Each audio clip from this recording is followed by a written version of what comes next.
You're Indeed. live, Your Worship. All right. Thank you very much, Sasha, our clerk. Welcome everyone to our council meeting again on Monday, May the 30th, 2022. We're in the council chambers with members of council. As I mentioned earlier, we did go to an in-camera session prior, and so we've returned from that to our regular meeting. It's just after 5:30, so we will commence. Additionally, I acknowledge that Deputy Mayor Burton sent his regrets tonight. He's not able to join us either in person or virtually, but nevertheless, we have a full quorum, so we're ready to continue the business. In the chambers, our CAO is here, and we have Sarah here from the clerk's department, and our clerk is joining us online virtually tonight. So we are able to conduct this meeting virtually in a hybrid format. So we'll remind all members of council to please use your microphones, and your voting cards are still preferable, although when voting from where I'm sitting, I can see your hands if you wish. Well, that's comfortable for me. All right, council. So at this point, we're going to move to our agenda, which is item number 2, approval of the agenda. So recommendation be it resolved that council of the township of Clearview hereby approve the agenda dated May 30, 2022 as presented. Can I have a mover and seconder on the agenda, please? Councillor Leishman, seconded by Councillor Broderick. Thank you. Any questions? Seeing none, all those in favor? That carries unanimous. Thank you very much. Disclosure of pecuniary interest. If anybody has any disclosures, if anything comes up during the meeting, please bring it forward. We'll deal with it immediately and promptly. Members of council, we do have public participation. And let me read the disclaimer, and then we'll go to the item that we did receive today. Please be advised that comments and views expressed under public participation period are not the views of the Township of Clearview, council, or the administration. And written comments are to be received until noon on today's date. Please note that any submissions received after 12 noon will not be added to the May 30th council agenda. There is a link provided on our website to use for public participation period, and we ask that members of the public who wish to submit their public participation period comments to use that portal. Now, speaking of that, item 4.1 is comments from Mr. Bob Charlton. I have notes here. Mr. Charlton. Bob, you're an active volunteer in our community, so I appreciate you taking an interest in sending us quite a note in regards to comments. Bob brought up comments in regards to the Stainer pool boiler heater recommendation that's on our agenda for tonight. Bob brought up points in regards to the fact that it is a gas-fired heater, which in his words, it is spewing emissions of CO2. And so I appreciate your comments, Mr. Charlton. Council has received your entire letter. And we have, in fact, forwarded this letter to our member of our staff who forwarded comments to members of council and myself to bring some information forward. The system that is being deployed, if council approves it later on tonight, it's called the Evergreen Pro High Efficiency Condenser Boiler Unit, which has a 96.5% combustion efficiency, and it has low NOx of less than 20 parts per million certified. And it's perhaps to be argued even more efficient than electric heating equipment. That you could discuss that at a future date, given the cost of electricity and how electricity is generated in this province. The other point about the equipment that's being proposed is Evergreen Pro qualifies for government rebates because of its high efficiency levels. And further, that the other point to keep in mind in regards to this purchase recommendation is that it is used so little at the pool to keep the water temperatures sufficient for the swimming operations at the pool that it burns so little energy in the first place. The requirement is that it does need to be replaced, and so that's what's in the report. It will be replaced. So we appreciate your comments, and we look forward to the debate that's coming up in regards to that item. So thank you very much for your input and your public participation. We look forward to that. And we also look forward to soon having the public participation move to in chambers, because the chambers are quickly becoming available. And we understand that there will be some changes announced in June which is only a few days away. So we're very much anticipating some changes to public participation and how the council chambers are used. So that is the end of public participation at this time. So I'll move to deputations and presentations, item 5.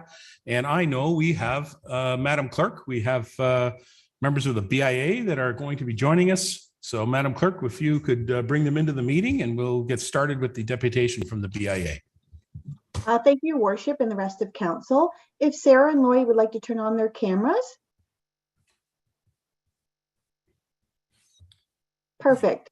Sarah, if you just want to start speaking so council can see you on the screen, and would you like me to share the BIA's presentation and you can just tell me to go to the next slide?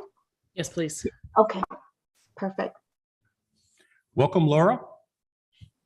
Hi, how are you? Hi, Lori, Hi. there you are. Thank How are you, you. Lori? Hi, I'm good. Thank you. Good. Do you Hope hear you me? can see okay? all of us. We're here at the council chambers, so we're kind of spread out, but we're all here together. But Lori, we can see you very fine. It looks like you're in your backyard. Looks great. It's all CG behind me. It's all sitting in front of a green screen. No, it's just Okay, kidding. go right ahead. Okay, so if you could put up our presentation, I'd like to thank you for the opportunity to present on behalf of the Creemore BIA Board of Management tonight. Mayor Measures, Deputy Burton, Clearview Council and staff, thank you very much and for your time. And we really do appreciate the opportunity to come and talk to you. I'd like to talk to you a little bit about what we're doing in the BIA today. With me as well is Sarah Hershoff, who is on the Board of Management and is also our treasurer for the BIA. So she'll be joining us, as you can see, and she'll be included in this presentation as well. So without further ado, we'll get started on what's going on at the BIA this year. And we're also going to present to you our budget tonight, which will be coming at the end of the presentation. Okay, just a rundown of who are on our Board of Management. In case you're not familiar with all of us, you have me as the president. Sarah is our acting treasurer. We have Heather Harding from the Creemore Springs Brewery as our secretary. Past president is Jackie Durnford. And we have a few members at large, which is Jen Yaig of the Creemore Pharmacy, Linda DeWinter of the 100 Mile Store, Malin Benoit of Chez Michel, and also we work very closely with Councillor John Broderick. So that composes our Board of Management. Next slide, please. Okay, so it was another pandemic year. This is just some of the highlights. Although we weren't able to do a lot of events in the last year or so, as all of you know, we did still manage to be quite active in the BIA. We did lots of different things in 2001 to keep our business community active, to try to continue to promote our businesses. We did online campaigns for Valentine's and throughout the winter. A lot of you might be familiar with our lavender street theme and our Muskoka chairs, which were super popular last year, and we've decided to bring them back again for a second year. We did bunting and we did a real theme to try to bring in some of our local lavender farm guests who might be in the region to visit, particularly for that reason. So we think that was a great successful program, and a lot of those programs we're going to continue to run because they are so successful. We had a great partnership with Clearview Township in terms of watering our planters. That was something that we had already taken on as the BIA, and working with Terry and his team, we were really happy that they were able to purchase the equipment to be able to help us water our planters all the way up and down Mill and Caroline Street. One of our biggest programs last year was Chill on Mill, which is where we closed the streets on Saturday. We closed Mill Street in the downtown area Saturday afternoons, so that it could be a bit of a safety issue because lots of the restaurants were shut down. I know it seems like a long time ago to remember back to that, but the restaurants were shut down. And so we tried to spread out amongst the street with the patios and really to help promote the restaurants and give everybody more of a safe distance for walking within Mill Street last year. So we did that every Saturday throughout the summer, and we did a lot of marketing around that. We felt that was a very successful program as well. Trick or treat on Halloween is always a big one. I think we experienced our biggest Halloween this past year, probably as the pandemic measures were somewhat lifting. I think people were very excited to come out and do trick or treating on Mill because I think a lot of us ran out of candy very early because it was so successful. Christmas in the Valley is always, we look into, it was our first year back to the Santa Claus Parade. So we were very excited once again. Sarah and her team had done an amazing job of the stationary parade in years past during the pandemic, but we were really happy to have the real Santa Claus Parade back. And we had lots of members and lots of visitors come to watch. So that was just a wrap up of last year. Next slide, please. Oh, okay. So here's some more pictures, some of the marketing we did, some of the events. We also had a meet and greet for all of our members because we realized that there's so many members that started businesses during the pandemic and maybe didn't know some of the other BIA members. So we had a really nice evening that was hosted out at the Lavender Farm where we had a great meet and greet and everybody could sort of get together as best we could with capacity limits at that time. You can see that Cheryl and her shop did a great job of making bunting for every single shop window for the whole street. So we really tried to decorate our street and make it really beautiful in absence of being able to do a lot of events. Okay, next slide, please. So with much further ado, we're going to get right in here and we're going to hop into plans for the 2022. So our key priorities in 2022, I think the experience in town is very important to us. The streetscape is something that we are very proud of and we always continue to improve. And so that is the experience when people come into town, we want them to see that our town is beautiful, it's charming, they want to stay for a while because it's so nice. So it's really important to us that we continue the upkeep there. And in terms of community support too. So we want to be able to support all the different other community groups like the farmers market or the brewery or Purple Hills Arts and Heritage Society so that we continue to work with them and expand and augment some of the events that they have going on. We want to still work on BIA membership relations. That always is something that we continually work on. We can always improve our communication, our databases. Believe it or not, there's always new members coming in and out. So something that we always have to keep on top of. And our marketing is really about telling the Creemore story. Creemore has a really exciting brand and it's really great to have it out there within the context of Clearview Township, but really telling what is Creemore and making all of the visitors, whether they're residents or weekend residents or visitors just for the day, we want to make sure that they feel really welcomed in our town and that they are happy to enjoy the town and also to come back. So in telling that story, we've decided to change some of the events we were doing this year. Originally, we had hoped to continue with Creemore Nights, but unfortunately we weren't able to get the funding that we had expected to get through some grants that we had applied for. So we changed things a little bit this year, and we're going to talk a little bit more about Summer Solstice, Autumn Equinox, our two big marquee events that we're planning on Mill Street this year. Also, we will continue with our traditional events like we always do. We had the Easter egg. Well, I had Easter hunt here, but we had an Easter program. It was more of a scavenger hunt where kids had to go and look for pictures of eggs this year. The Horse and Hound Parade is always very popular at Thanksgiving, Halloween, and Christmas in the Valley. So we do continue our seasonal events best we can every year. And of course, the very much loved, much appreciated in our village, Santa Claus Parade.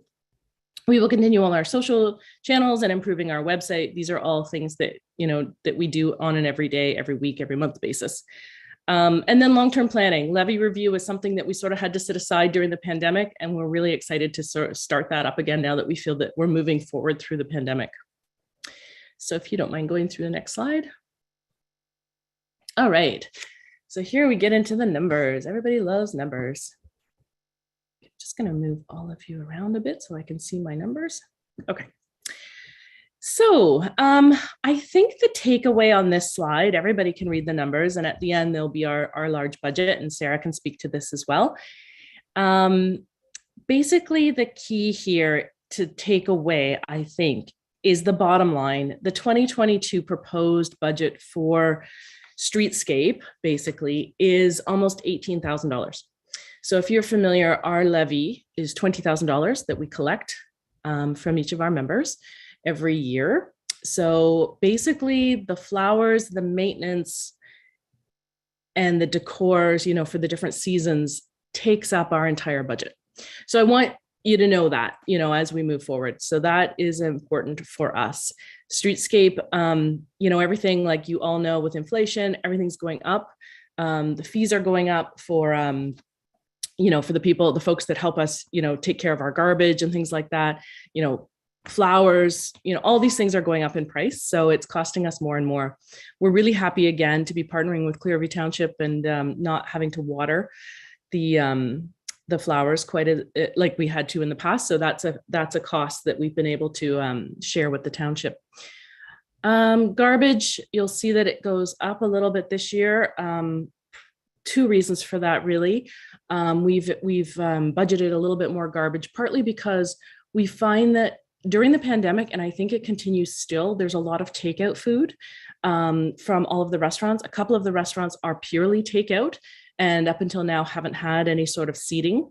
So I think that there's more and more people taking out and disposing of their garbage on the street. So we need extra money because now we're emptying maybe the street trash cans twice a week as opposed to maybe just once or once every 2 weeks. So we did have to increase our labor costs there. And in addition, we're having more and more pickups. We have a bin through Georgian Waste Services that we pay for that used to get emptied sort of maybe on a biweekly or monthly basis. And again, due to Simcoe County now with their bin collection situation, we find that it's just not enough for some of the people that used to put out bags or used to put out recycling or what have you on the street. Now they're using the BIA bin, which that's a program the BIA is supporting our members to do, but that means that we have to have more regular pickups of that bin because it gets filled a lot faster than it was before. So that's the reason why those prices are up. The other thing we've decided to do, which we haven't done before, is augment the township street sweeping program. So where we've had 2 street sweepings per year, budgeted by township, we really feel that it's not enough, especially because we do so many events on the street. The street is so important to us. And because we have flowering trees, which flower and bear fruit, it tends, when all the fruit and the flowers come down, it tends to be kind of a mucky mess for us on the sidewalks. It becomes quite slippery, and we feel that we really need to do a little bit of a step up there in terms of the way we take care of our streets, in which case the BIA will pay for, and we're working with Dan Perot on an external contractor who can help us provide better service to our streets. I think that's all I had to talk about on this slide, so we can move forward if you like. Experience in Creemore. Okay, so we will still continue to do a lot of the same street decor we did before. A lot of this I've already talked about. Our Take a Seat program was that Sarah Hershoff had spearheaded, was super popular last year, where we bought Muskoka chairs, and for $100 sponsorship, people could have like a very small plaque and they could have that on the chair. Some people dedicated it to a loved one, or maybe to their business, or maybe to their families. And so that was kind of a really nice way for the community to come out, support the BIA, and it also helped to pay for our chairs. We will run that program again. It's a yearly program, so you pay every year for your sort of sponsorship of a chair. And we have decided to add a few more chairs this year that we're working with local home hardware to provide. So we're excited to continue that program because we think it was very successful and people really appreciate the extra seating on the street. Okay, I think everything here I've sort of talked about. We're going to talk about feasibility. Christmas lighting or holiday lighting has always been something that we've been trying for many years. The president before me, Jackie Durnford, started this program with Tom Patterson. It's something that we really need to look into again. Not having EPCOR support us in being able to provide electricity to the street has always been a bit of a problem, but we're looking for new ways. And so some of that might be something that we need to look at this year in terms of streetscape. And we'll talk about that a bit later as well. Okay, next slide, please. Marketing and events. Sarah, I just welcome you to jump in here if I'm missing anything, or if you think there's something to add, please join me. Doing a great job, Lori. Okay, you just sort of really can't see my screen. Okay, so marketing and events for 2022. Here we go. So Easter has come and gone, and that was very successful. I think a lot of our business members felt that that was one of their best sales days in a long time, which really kicked off some of our spring activities. We have just recently got our planters on the street, and our solstice promo has started. Our first big event for the Creemore BIA is I hate to use the word street festival, but it is really a street event. It's a street party. It's June 24th to celebrate the summer solstice, and it ties into our agricultural roots. We're pretty excited about it. It's an evening event. It's a Friday night, and that is our first event of the year. I missed one when I put the slide together last week, and I'm missing July 1st. There is the bike parade that is headed by Jen Yake, who is board member for the BIA. So she will head up the bike parade. It's a tradition in Creemore. It's been a tradition for more years than I know about, and it's pretty exciting, and she'll be heading that one up. August 27th is Copper Kettle. So we will support Creemore Springs as they do, as all of you know. They're a really big event that takes place on a Saturday. They generally close the streets in downtown. There's a bandstand, there's all kinds of stuff going on, a beer garden, and the BIA will support Copper Kettle, hopefully continuing the road closure down the street, and some really exciting stuff going on that day as well. Then we move in September, and we're hoping this year to do something a little different. So because we're going to kind of work on the shoulder seasons a bit. And in September, we're hoping to do our second big event, which is the Autumn Equinox. It's a Saturday this time instead of a Friday, because we felt that in September, you know, kids are going back to school. Not everybody is here on a Friday night. So we think Saturday might be a little bit better. And then we're going to move into the Horse and Hound Parade on Thanksgiving, the Halloween. There's going to be an election this year, as I'm sure all of you are familiar with, and the BIA is no different. We follow the same calendar as the township. November, we're going to do a holiday shopping event like we usually do. Last year we did a raffle, and we do all kinds of events to promote holiday shopping and people to do their shopping local for the holidays. Christmas in the Valley and really the Santa Claus Parade will finish off our year. And after that, we're just hoping to sell lots to people in our stores and restaurants. Okay, next slide, please.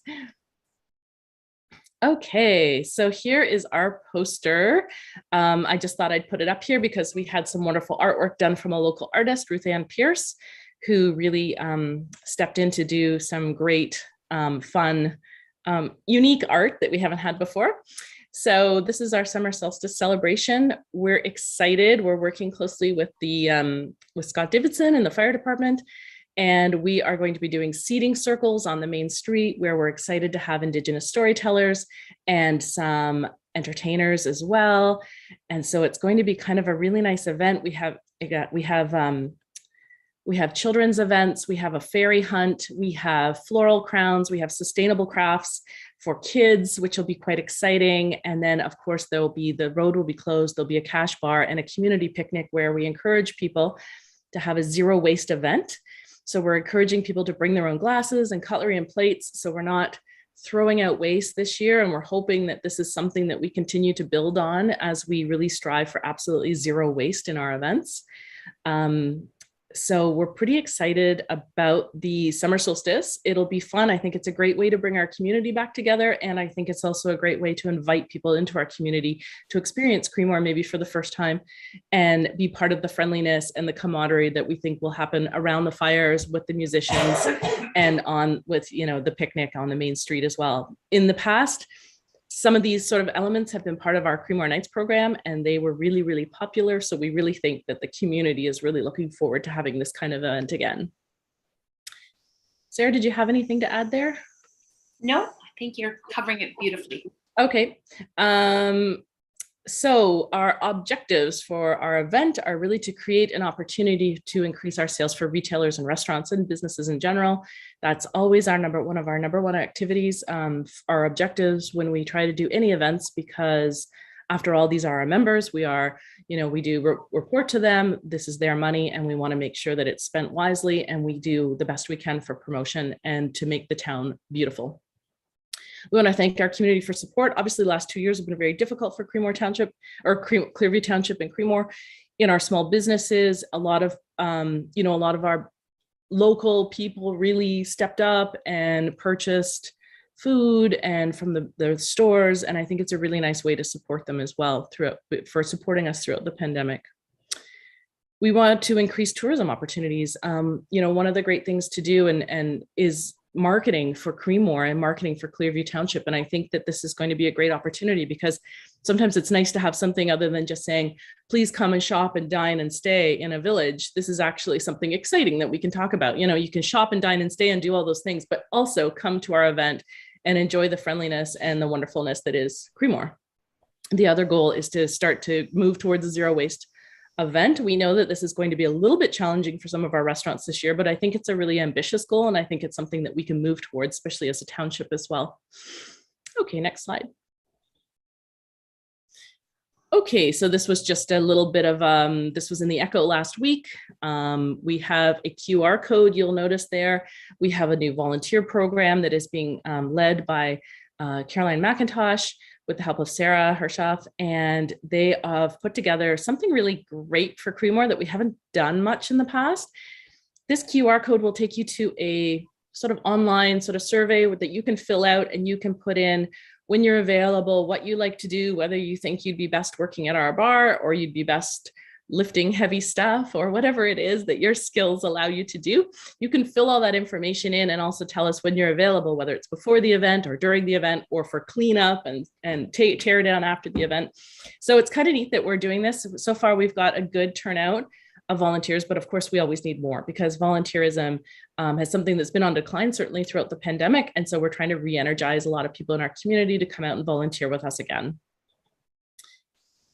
Here you'll just see that, it's kind of a fun way just to show that, the road's closed and give everybody a bit of a heads up about what's going on. We are using some great BIA planning systems, I think, that have been designed by Sarah Hershoff over the years. We've done events for many years, but I think we're really honing into a level that's much more professional than it has been in the past. We have the master spreadsheets on Google Docs that everybody has access to, and everybody's filling in their budgets, and it's all filling into a bigger spreadsheet. And it's just a really great management tool that we have for events. And I think we can continue to hone and improve it in years to come.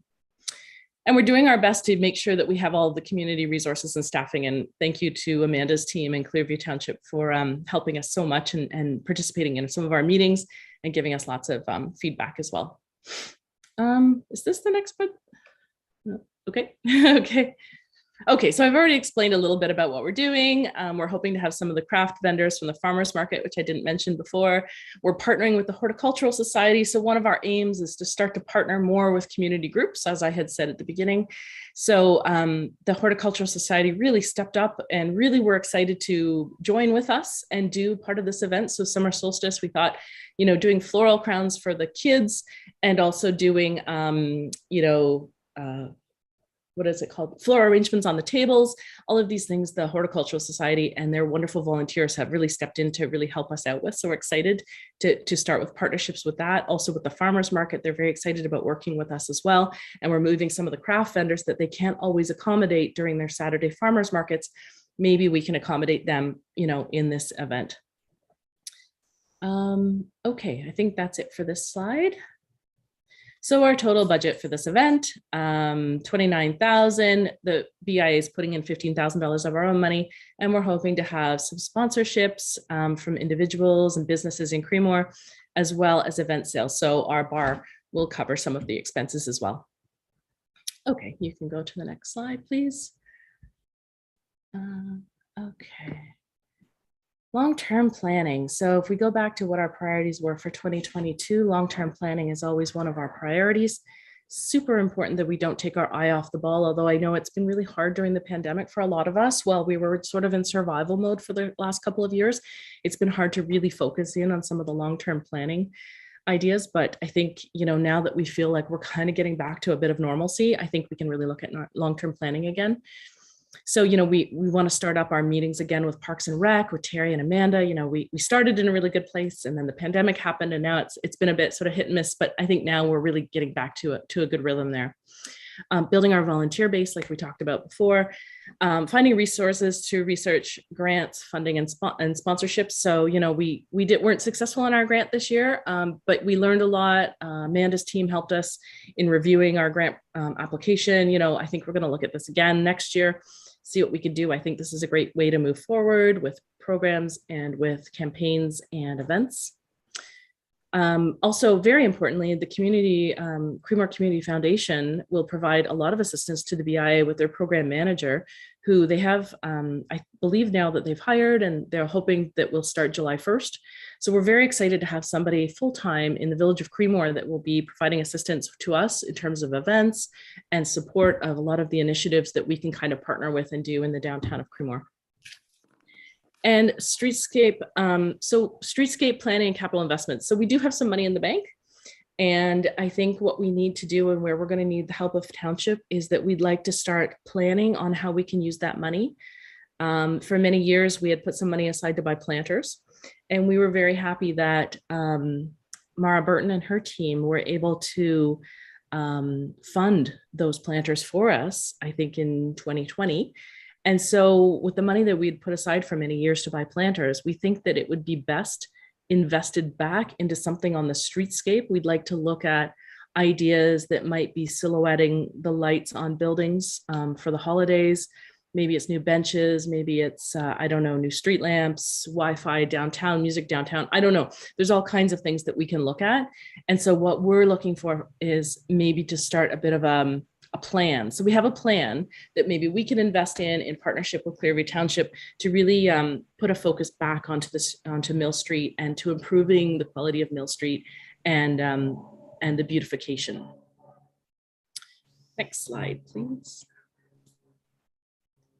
Okay, so this is something near and dear to our hearts, is the levy and the boundary review. It's probably not the first time you've heard us talk about this.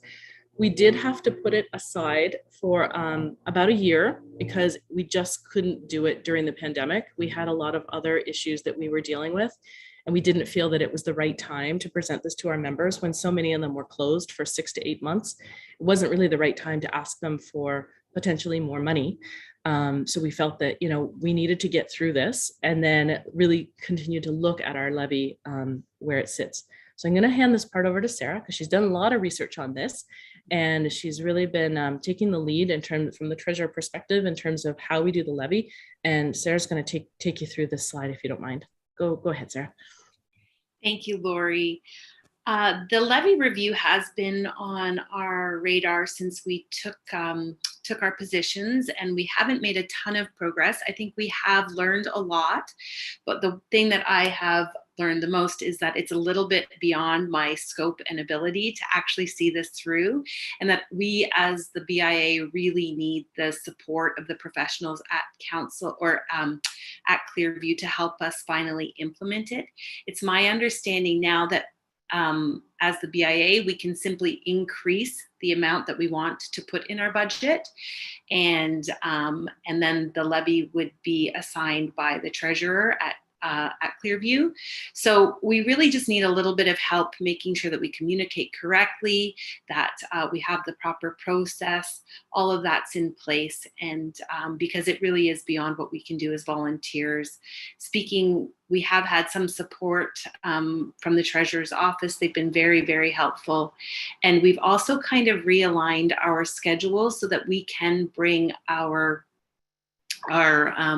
budget to you sooner. So I think we will now be presenting our budget in August or September in order that any levy changes that we make can be considered through your budget process.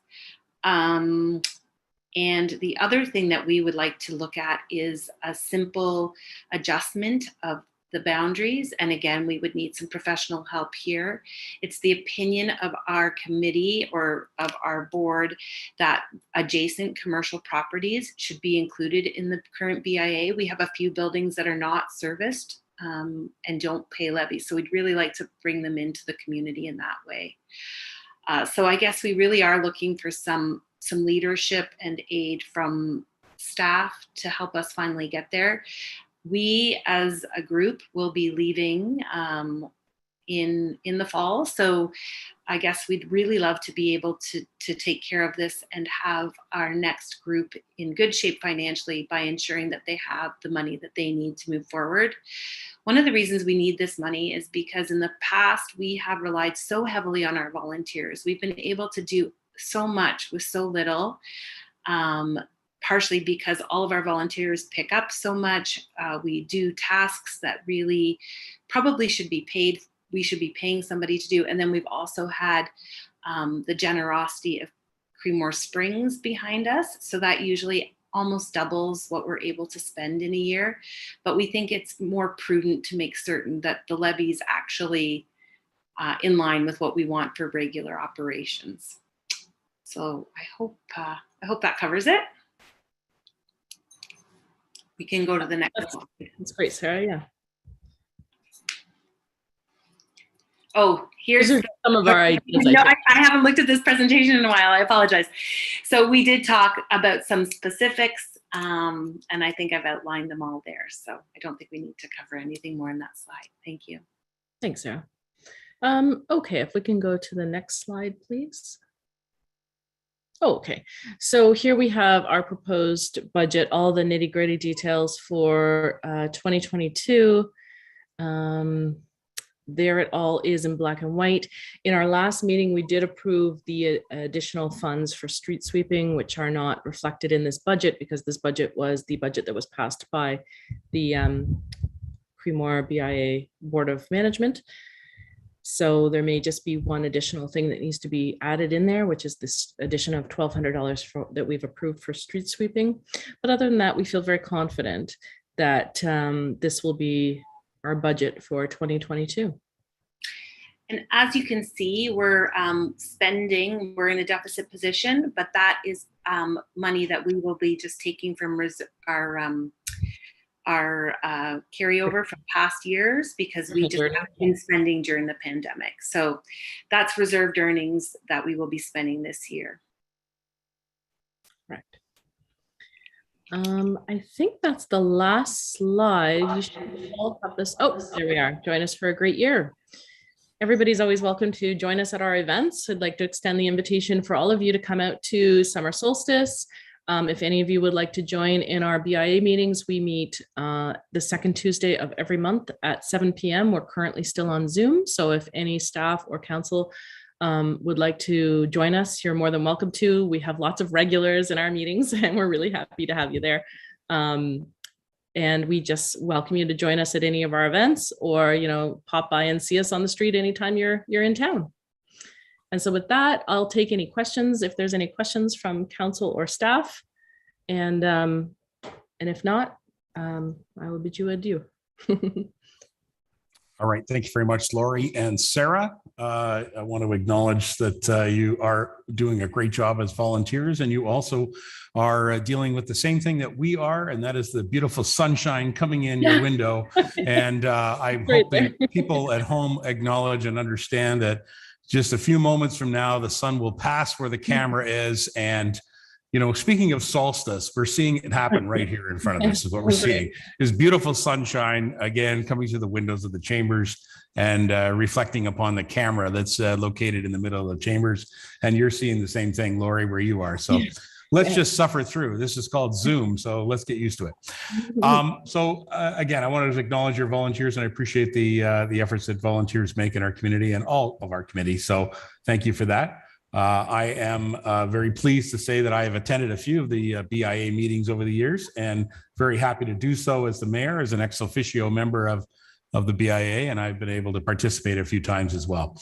Okay, is there any members of council have any questions or comments they have for this presentation and the results of their budget? Oh, yes, Mr. McKechnie, how are you? Go ahead, sir. Thank you, Your Worship. Through you to Lori. Lori, is the Village Green, are they doing their opening this year? And if they are you working with them at all to have something along with their grand opening, which, if it is this year? I didn't know whether any of the events that you've got planned will be in conjunction with the Village Green grand opening, or if you're planning on doing anything with them, or even are they even planning an opening this year? Councillor Patterson is nodding here. So they are. In fact, I've received an invite to the opening, but yes. Yeah. Okay. I guess it'll be in August. I guess my invite got lost in the mail. I don't think it's actually been sent to all members of council yet, but there is an invite. I had it arrive on my calendar. So anyway, no, I'm just wondering if you're planning on doing anything along with them. So Lori, go ahead. Yeah, thank you, Councillor McKechnie. We have been working very closely with the Village Green since before its inception, as you know. Sarah and I have done several presentations in the last sort of 6 months to the board of the Village Green to work more closely with them. We were working very closely with them in the hiring of the program manager and things like that. So in terms of their launch, I will let them speak more to that, but I do know, I think Sarah's helping with that. It is in August, and the BIA will do everything we can to support them. Certainly certainly the program manager and Sarah and I have met, and we will definitely give all the support that we certainly can from the BIA. The launch will be certainly their event, but you know, we will be on hand to help. And I think, Sarah, do you have anything to add to the launch? I'd sooner let them speak to that. Yeah. But it does look like it's shaping up beautifully in there. Mayor Measures and I were in just a few weeks ago checking out the progress, and I think the whole community is really looking forward to being able to use that space. Yeah. Thank you. Doug? Okay, thank you. And a follow-up, if you Sure, may? please go right ahead. Let me get my glasses on here. So I noted on the little map there for your summer solstice event. Are you having fires on the main street there? Is that the plan? It'd be great We if are. you do. We Yeah, are. good. So, oh, I just heard a strange echo. Okay, so we are having fires. We've been working with Deputy Davidson from your fire department to make sure that we are, you know, conforming to any of the fire regulations the fire department would like us to follow. They are in fact not real fires. They will be propane fueled fires that are going to look like a fire pit, but they will actually be no more than like a barbecue. So that's how we're going to be having it on the main street. So there will not be any smoke or real wood smoke or real wood fire going on the main street during these events. Oh, okay. No, that's unfortunate. Nothing nicer than a wood fire. So we would have liked it, but we are taking the advice of Clearview Township Fire Department and trying to conform with what they've requested of us. okay. And one last question. How did your lavender theme go last year? And how did it work out in working with the Lavender Hills or Purple Hills Lavender Farm? How did all that work out? I think it worked out great. We had printed out a lot of rack cards that listed all of the retail businesses and restaurants and as well sort of the washrooms, because believe it or not, washrooms were a big deal last summer. You know, and we had printed out this beautiful artwork that we had done some advertising and on the hills. And then also everybody that went up to Purple Hills Lavender Farm received one of these cards when they entered into the farm. And so I think it really did bring a lot of that traffic down into Creemore for people once they visited the farm and they were looking for some lunch or a coffee or something to eat and really to enjoy their day strolling in town. I know I certainly saw it in my store, and what I've heard from other members and through our survey is that they really did appreciate it, and they did see that there was an increase in traffic. The lavender farms do bring a lot of tourism to the area that we wouldn't necessarily have. And so that was really exciting that we could partner with them and they were really open to partnering with us so that we could really have them visit the lavender farm and then come into town and enjoy the rest of their afternoon. So I think it was super successful from a business standpoint. Okay, thank you. All right. Good questions, Councillor McKechnie. Anybody else with members of council? Any questions to our representatives from the BIA in Creemore? Yes, the CAO, Mr. Ferguson, please go right ahead.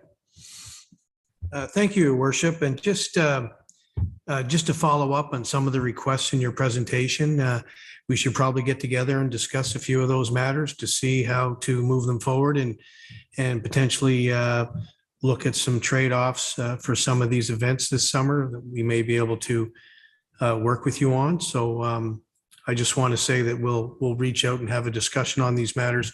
It sounds like you're going to be extremely busy in the very near future.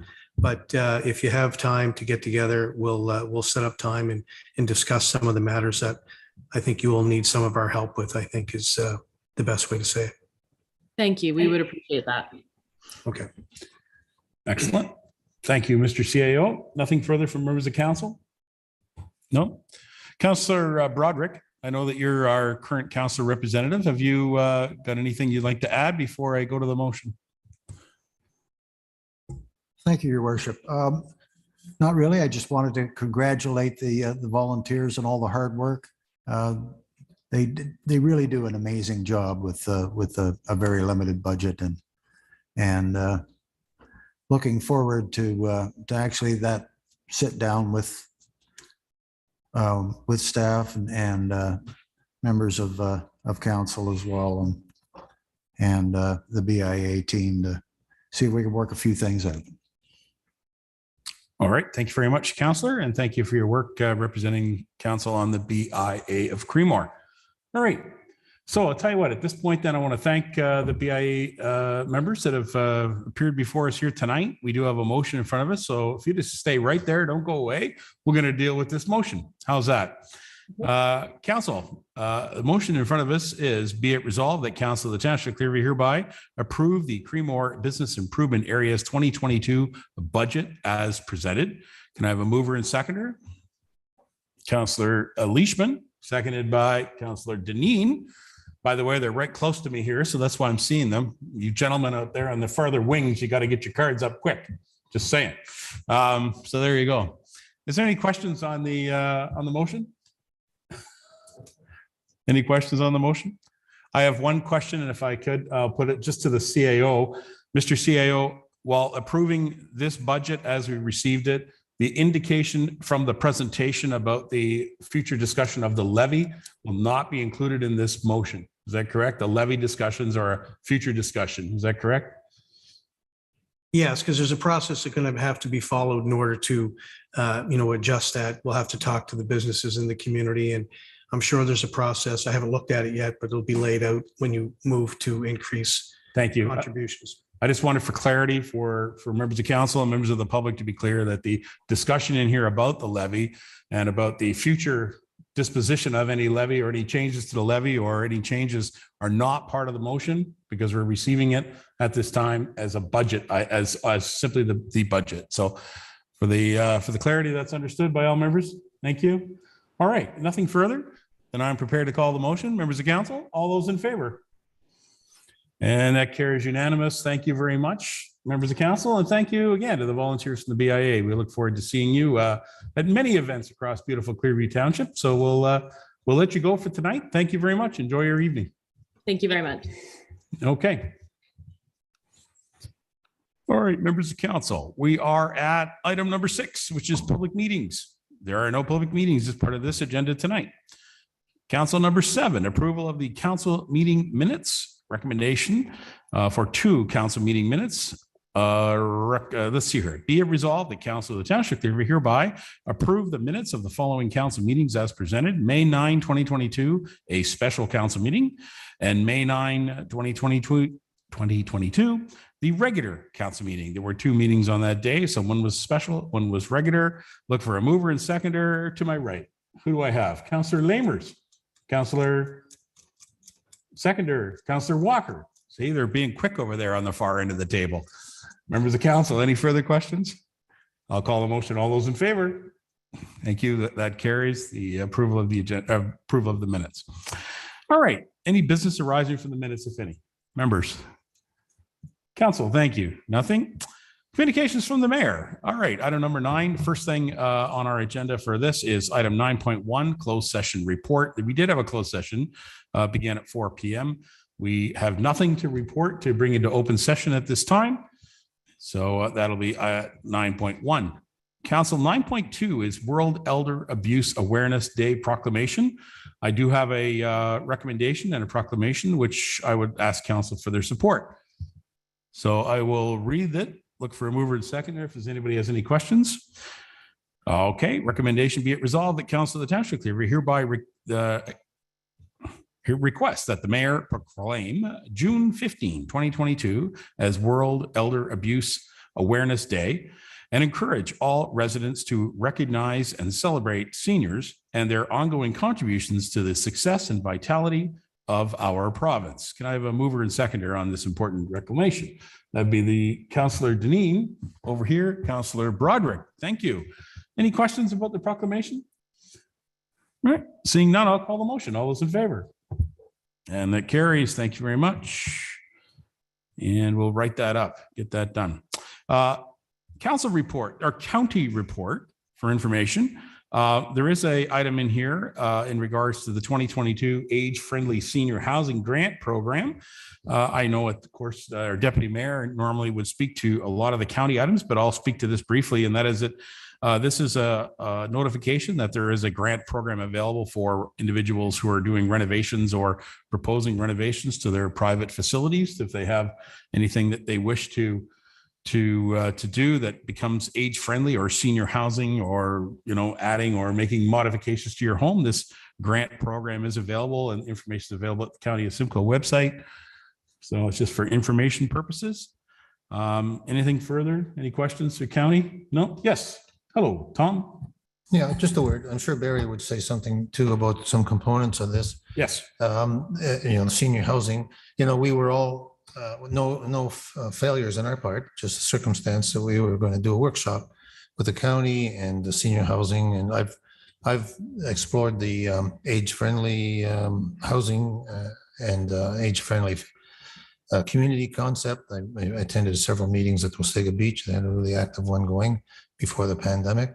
So I would just mention and hope that maybe late for this council, but maybe we could do some groundwork in terms of some notes that we've had before, certainly summarize where we are now, and maybe have a good jump start on it for the next year, that we, engage the county and put some thoughts together. And so we have a head start, because it's a strategic planning thing. And we're tasked to do some of that. But yep. I guess what I'm saying is I would give priority to a new program like this in our community, and it starts to bring together a lot of the things we've been talking about: affordable housing, senior housing, yep, age-friendly services, all that sort of thing. So yeah, well, council, we did, thank you for that. We did have that workshop. It was very much focused on affordable housing options that the county can provide, what type of partnerships they can offer. It didn't really focus directly on the seniors aspect, but I agree with your comments that we could certainly talk more about that in the future. And when we get to our strategic planning, I think that's an item in there we want to talk about. So thank you for bringing that forward. Anything further on county reports at this time? I do have one quick item on the county report. This is just off the cuff, and that is at our last county council meeting, it was advised that county council will also be entering into a hybrid county council format meeting. And because, as you know, there are 2 members from each of our member municipalities that attend, the county has offered that 1 member from each municipality can physically attend the council chambers of the County of Simcoe, and the other member will be virtually online. So it'll be an interesting setup to see how that works, with half the house in the room and the other half not being in the room. So that's been proposed for the first meeting in June. So Deputy Mayor Burton and I have already made an arm wrestling match to determine who's attending the first session, and I will be attending on your behalf at the first session. So there you go. Anyway, more to report on that when that comes up. Okay, council, we're going to go to our ward reports at this time. So we're going to go around the table, and as Councillor Patterson does have a report, I've asked him to be the last person to speak.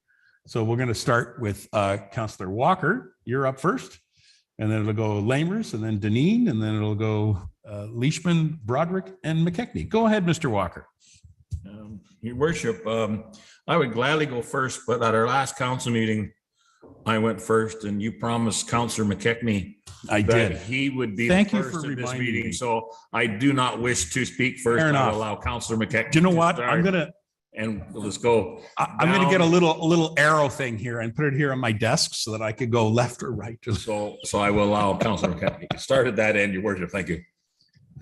Doug, you're up. wow, thank you very much, Robert. And yeah, that's really nice of you. You're not. Are you running again there, Robert? How far do you want me to run? We won't be far. Anyway, thank you. Not a lot happening in Ward 2, but however, I got to get a little bit off my chest here. So I've been getting a lot of calls from the Duntroon community regarding the garage at the corner there, the old Hennessy garage that you're all aware of. It's become a hell of an eyesore. It's been like that for the last 4 years. It's at the major intersection, and it reflects, in my opinion, it reflects poorly on the township. So the residents have been contacting me already this year. They contacted me last year, the last summer, and the summer before that. And they tend to contact me in the summer as they see no work progressing on the site during the prime construction season, which is the summer, and it's creating quite a bit of angst in the community. So what I've been telling them is that I've dealt with 3 departments on this issue in the township, and I'm not terribly happy with the progress that's being made on the property, or more specifically, the lack of progress. Nothing's happening there. So I think basically something's got to be done. This is starting to come to a head, and I would certainly like to see something done about this before this term of council ends. So anyway, that's my piece, and other than that, it's all well in Ward 2. Thank you. Councillor, perhaps we'll take this moment to the CAO. Mr. CAO, we do have a property standards bylaw, which our bylaw enforcement team have been actively working on. We've had several, let's call them successes with the team. Can you check with the bylaw enforcement and see if this is something that is on their radar, and just confirm back to council by private email or whatever that we know that is in fact on their radar? Thank you, Mayor Measures. I will certainly discuss it with our bylaw folks and see what we can do. All right. I see Sasha's joined us. I think she's going to say the same thing. Go ahead, Ms. Clerk. Thank you, Worship. Yes, bylaw is aware of the issues here, and I just caution council in talking about private individuals' properties during a council meeting. Yeah, I know. I just want to make sure it's on their attention. Thank you, everyone. All right. Thank you, Councillor McKechnie. Councillor Broderick, you're next. Thank you, Your Worship. On May 10th, I attended the Clearview Accessibility Advisory Committee meeting. Also on May 10th, the Creemore BIA meeting. May 14th, attended the Clearview Library Steiner Branch grand opening, where even Spider-Man dropped in for a visit.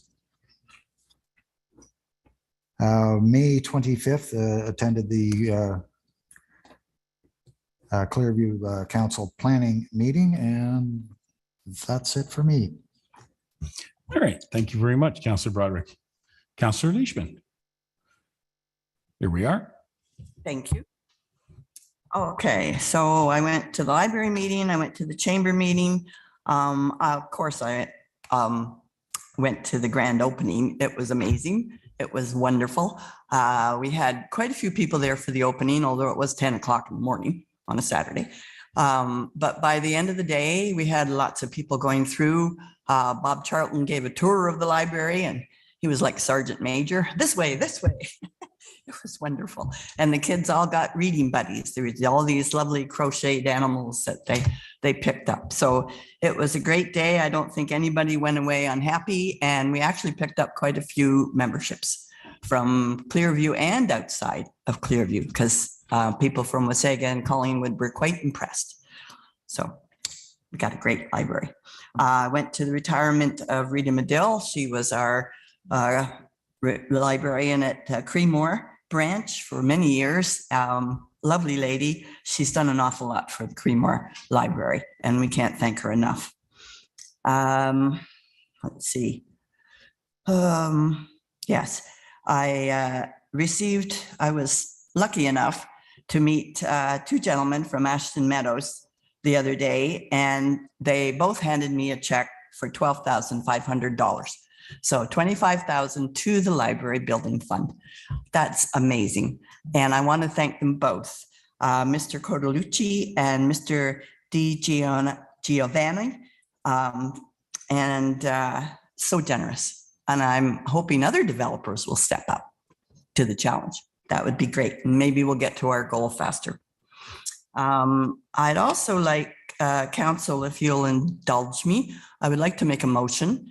Something I've been thinking about the ATV activity. I would like to ask staff to bring back a report on ATV activity in all of Clearview, not just the open area, but the closed area as well. Things like any kind of complaints, infractions. I have talked to Inspector, I reached out to Inspector Guilford, and she assured me they can decipher between a vehicle and an ATV. So I'm hoping that we can get that information, and all we have to do is reach out to her staff has to reach out to her. So I'd like to make a motion to ask staff to bring a report back on the activity of Clearview Township. Yes, I need a mover and a seconder. I'll move it. There you go. Stand by. We'll just, okay. First of all, I just want to be clear. It is a ward opportunity and you can bring forward simple motions like this. So Ms. Clerk, would you like to record that? And we'll entertain this discussion. Madam Clerk. Thank you, Your Worship. Actually, under the procedure bylaw, council has two options to bring motions before council. The first option is to do a notice of motion, which needs to be written to the clerk before the next council meeting. It would show up on the agenda as the actual notice period. And then the second council meeting is when council could debate it. The other option is that the councillor writes a report, provides it to us by 12 noon before the agenda is to go public, and we can add that to the agenda. Very similar to how Councillor Patterson did his report for tonight's meeting. Madam Clerk, I'd like to disagree because as a member of council asking for a simple report of a staff to give us an outline on activities is something that is simple enough for staff to prepare. There's no specific timeline on the request, and I think that it's appropriate. We have certainly received motions from this table from other members of council at other times. While the procedure bylaw is very clearly laid out about written notices of motion and or reports of council, I accept that. But I think that during ward reports, asking questions of our staff is very appropriate. So I think that it is appropriate to ask for a report on activities of ATV enforcement in our community. Clerk? Thank you, Your Worship. You're correct. During war reports, council members can ask questions of staff, but when you're directing staff to bring information to a further council meeting, whether there's a specific date on that or not, it's asking for council to take action. We do require other council members in the past to bring a formal notice of motion or report to council. So just to keep the process fair and accountable, that is the process that we do follow. That's the procedural advice I'm giving, but as the chair of the meeting, you can do as you please. Oh, well, if I could do as I please, it would be a whole different setting for the meeting. But nevertheless, I think it is appropriate that a councillor can ask for a report on an update on activities related to any of our bylaws, actually. I'll look to members of council if they're prepared to accept a motion. Point of order anyway. Yes, please. Sure. I'm actually happy to have that discussion. I think if we recall when we did it once before, when we made the decisions where we're at now, I thought a 2-year, and we're longer than 2 years because of the pandemic. We should see our experience and go forward. So I respect and support your issue. We should review the circumstances where I think we can make some modifications. But I'm very mindful that how important this was an issue in the public, and I would help. I would ask that we don't do this without proper notice to the public. I think the report's the staff is going to take some time to put this report together. Mm-hmm. If you came back in 2 weeks, the staff wouldn't have it ready anyways. No. And so if you put a motion together, the report is easy to do. If you want to help in doing it, I wouldn't even mind helping you with do it, because my area is largely affected by it, and I would like to see a proper review of what we could do. But I really can't support this at this time, just because it doesn't show that we really have some of the township. Obviously, some of the township would be happy with it, and others wouldn't. So it's not about. Sorry, back to your point. The discussion here is whether or not we, as a member of council, can bring forward a motion during this section of our meeting, asking for staff to provide us a report of activities in ATV enforcement.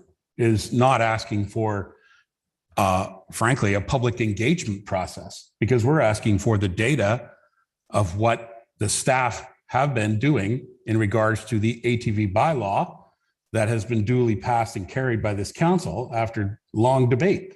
So I don't think there's any issue about, public input or public comments in regards to the data that we're asking for. We're simply asking if the staff can produce some information about the enforcement of ATV and the ATV bylaw in our community.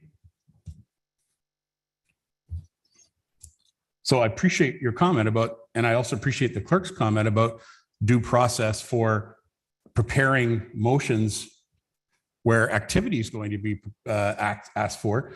We're asking for a report of data that is not available to members of council. Mr. Clerk, or Mr. CAO, do you have a question on my ask? Thank you, Your Worship. No, I don't have a question.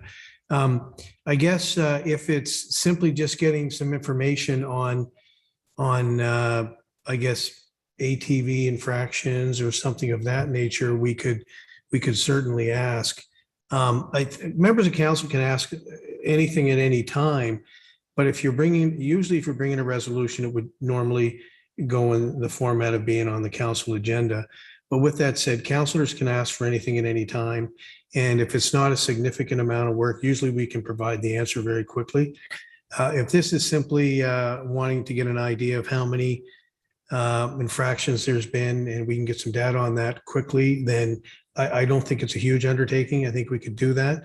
But whenever you're directing us, we would require a motion normally to do that. So, all right, I appreciate that. Anybody else with any comments before I go back to Councillor Leishman? Yes, go ahead, Councillor McKechnie. So I would prefer that we go through the proper, or that we do a notice of motion. That we go through that format. I note that Councillor Patterson's ward is the one that's appears to be most affected. My ward would be the second most affected. I have not had a single person complain to me for or against ATVs in the last couple of years. But I'm not opposed to the motion, Connie. It's just that I would like to see it written down, put on an agenda, and brought to us through a notice of motion, and then debate the motion, at the next meeting. And I think that's a more fair way to deal with the public. I think the public deserves that we go through that channel. So anyway, so I cannot support the motion being brought tonight, but you want to bring it at the next meeting through a notice of motion? Sure. Okay, is anybody else? Councillor Deneen? I do believe that I was indulged once during my ward report, and it was about a donation to the food bank. So if I can, I would support Connie in this. And she's just asking for information. She's not asking for anything other than that I can understand. Thank you.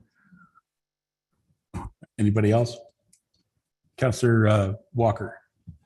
Thank you, Your Worship. So our request, as I'm trying to understand, is for information from Bylaw and the OPP with regards to ATV infractions, accidents. Is that what we're looking to achieve here with this request? Before I ask for an answer to that, I just want to clarify that any and all those information that you just suggested are not available to members of council. No, I realize that. You understand? Yes. Like, there is no way that you or I, as the executive here, can get that information without a motion. Yeah, so that, I'm just trying to understand what our request is for.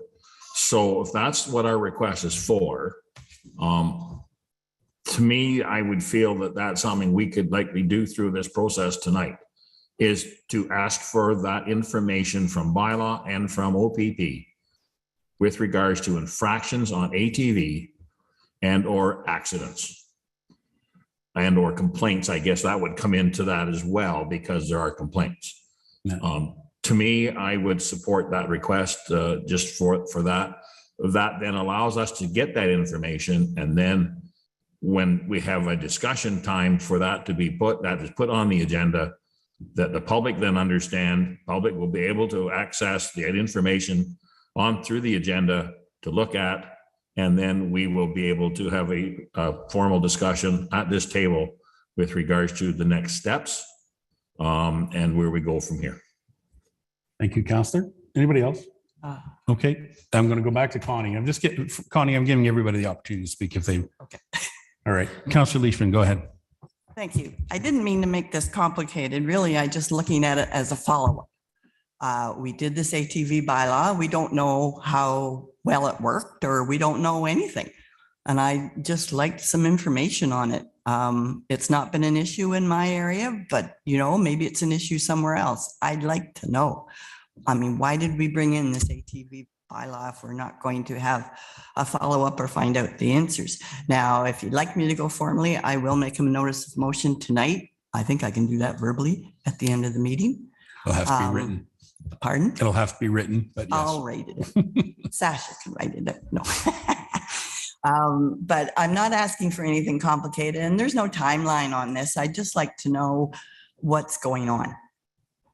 So it's up to you, council. I'm, as I say, I didn't mean to make this complicated. It was just simply information I'm looking for. Fair enough. Madam Clerk, any comment? Thank you, Your Worship.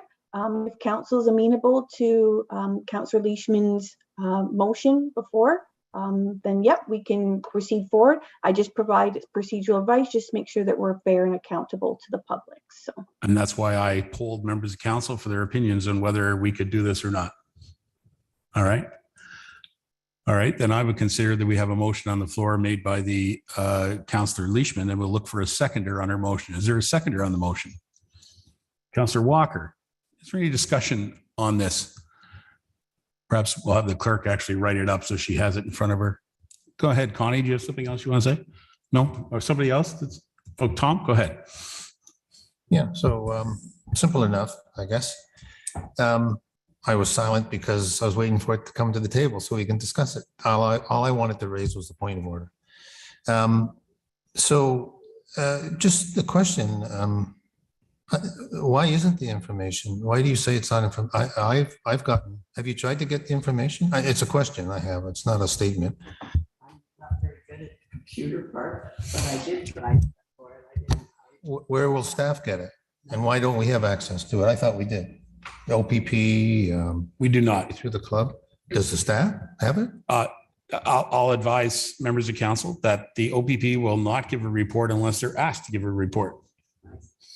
Right. And then they'll give it through staff to us. They'll give it through staff or through CPAC. At a CPAC meeting, members of CPAC, which of course are the CAO and the mayor of each of our 3 municipalities, can ask for that information. And then that can be produced at a CPAC meeting. And then that information is held by the OPP and they can grant it to be released in the public or not. If we ask for information from the municipality of the OPP are obligated to give us an answer. They can provide it to the CAO and advise if there's any confidential information in it, and they can keep it that way. So, if I may just follow up. Sure. So does the OPP have access to incidents on private property, which seem to be the biggest issue? I'm unsure on that, but I imagine they would. I mean, I would think that the OPP would be able to generate a report that would outline activities in Clearview Township related to ATV occurrences of any type, whether that be an accident or whether it be driving on a road prohibited as per the Highway Traffic Act. Because the thing that I'm most concerned about is I don't see them on the roads as frequently as the fear was. And Councillor Broderick will recall at the end of the discussion, when some of us were happy and some of us were not, I committed to you in writing that we would do a review in 2 years and see if we could provide access from the garage, let's say, to the closest trail, which is what a lot of people did.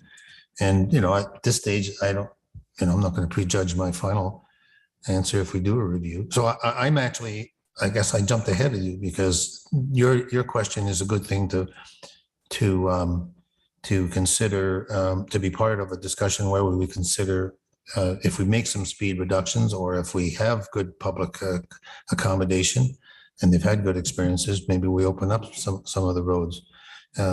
And you know, I think, well, yeah, see, you do that, and that's exactly, and now you're thinking of the public. Okay, so if we do it step by step, fine. It's just that I think if we just go to the OPP and as a motor vehicle incident, I don't think we should be happy with that, because I think we should somehow find out if there's been private property damage or harassment, you know, that was the biggest fear. Okay, let me interject here, Councillor Patterson. I'm finished. First of all, there's two things here. One, as members of council, as the mayor and deputy mayor, I have no access, neither do you or anybody else, to the bylaw enforcement files. Once a year, we generally get a review, generally held in camera, in regards to bylaw enforcement. And we have no information as to what our bylaw enforcement team have been doing specifically in regards to the ATV bylaws as they appear, whether it's on public property or private. It could be We have none of that information. It could be.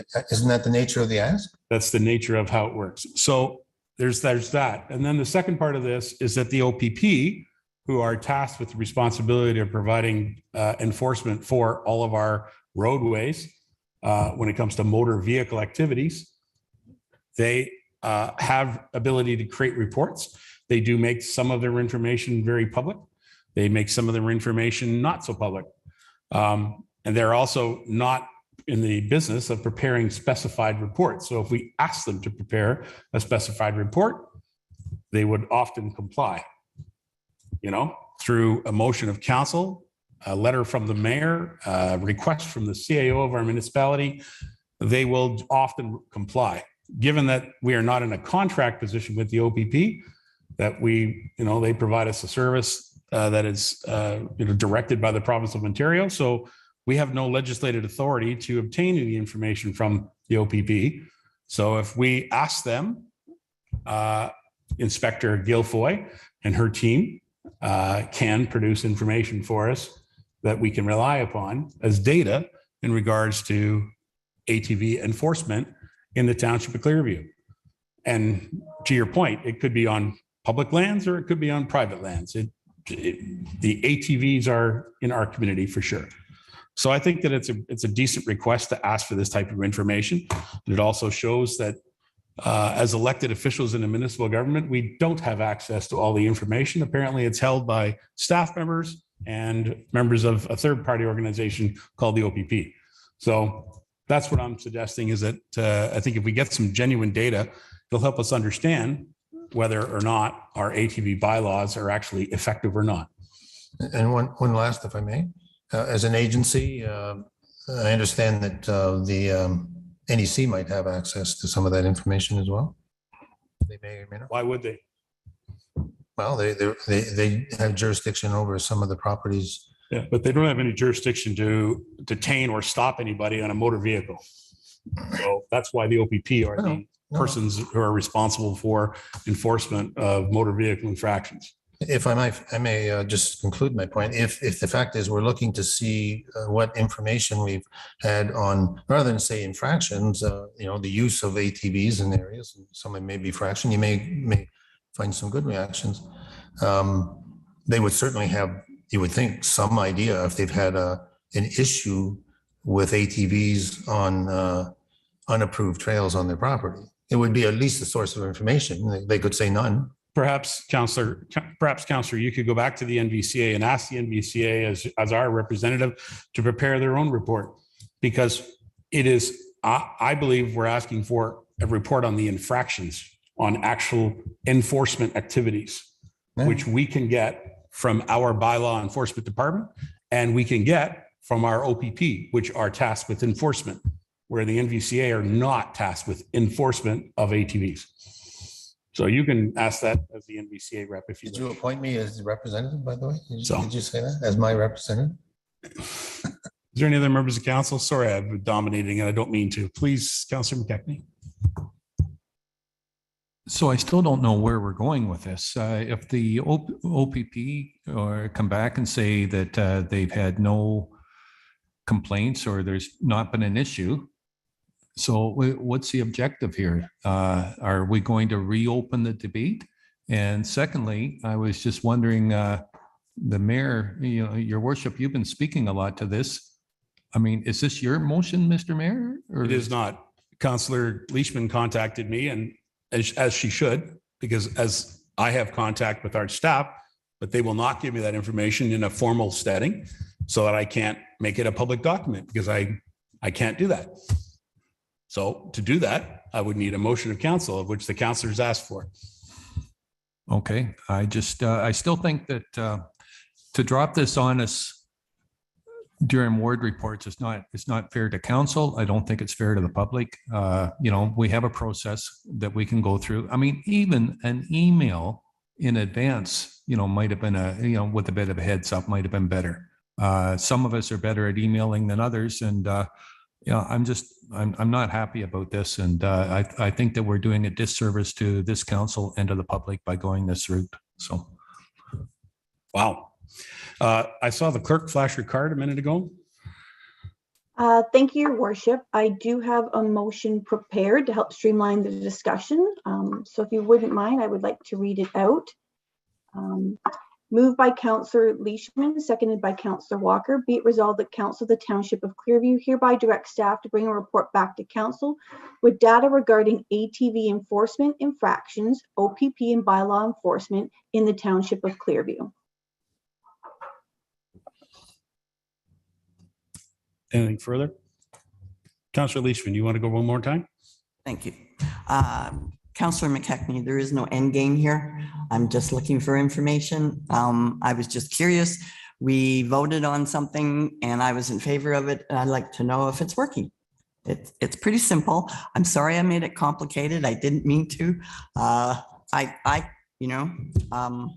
It was something I thought of. I just went to the mayor for advice. So. There's nothing further. Council, there's a motion from the councillor on the table. I'll call the motion. All those in favor? Any opposed? Thank you. Do noted.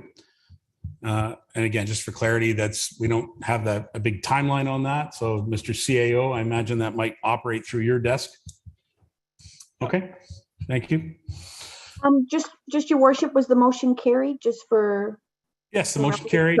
Thank you. Do noted. Thank you. All right. You guys are awesome. I'm going to go to Councillor Leishman. Do you have anything further? Thank you. Oh, well done. Councillor Deneen. Thank you, Your Worship. I don't have a lot. Just our scrap metal drive. We've concluded that. And we made $3,350 this year for the Nottawa Hall, which is really good. It was a lot less time as well. So that was really, really great. And thanks again to Brendan Thompson and his staff at Huronia Auto Recyclers. Greatly, greatly appreciated. Just a matter of note, it's kind of disappointing, but the senior men's fastball in Ottawa isn't going to get off the ground this year. They were having difficulty, from what I understand, finding league to go with. And it was going to have to be quite a bit far afield, and everybody works during the day. And this is it's disappointing, but it's just one more thing, one more victim of COVID. So maybe next year, with a little bit more time for planning and opening up, maybe we can get that all going again, because it was greatly, greatly followed when we had it before. And yeah, looking forward to next year for that baseball season. And that's it for me. Thank you. Well done. Thank you. I'm going to pass Councillor Patterson to Councillor Lamers. Go ahead, John. Thank you, Worship. May 14th, I attended the Stayner Library grand opening, and then I had to scoot away early to head to Aurelia to see my daughter's dance recital put on by the Stainer Dance Room. They put on another terrific dance recital this year at the Aurelia Opera House. So a big thank you for all the participants and all the staff and volunteer that had to put that together. It's a great thing for Stainer to have to go to Aurelia to put on a competition. So kudos to all them out there. And then May 25th, I attended the special council meeting. And that's about it. All right. Well, thank you very much. Congratulations to all the dancers at the dance room. Councillor Walker. Thank you, Your Worship. Almost lost Councillor McKechnie. Almost lost this time. Attended the May 14th official opening of the Stainer branch of the Clearview Library. Great day. Lots of people, as Councillor Leishman said at the end. It was just a really great event to be part of. Part of that planning through quite a few years of planning and moving forward. It was nice to finally see everything there. And once we can get the landscaping completed, that will be complete. And on the 25th was the planning public meeting. June 1st, we have youth committee meeting if all goes well. And also this Thursday, if Mother Nature allows, we have the opening of the Stainer's Farmer Market. So I just hope Mother Nature doesn't look good right now, but let's just hope her wisdom changes. Thank you, Your Worship. Fingers crossed, Councillor Walker.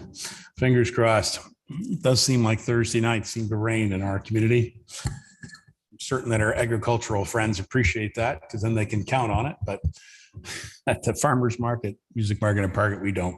Nevertheless, I look forward to seeing you and all members of council if they can attend. That'd be fantastic. It will be a great event.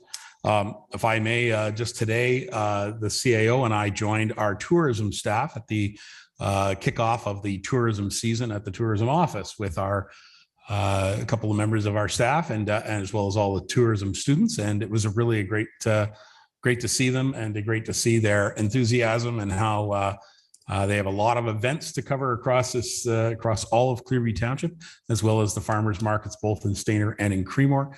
And I tell you what, it's really great to see that coming along.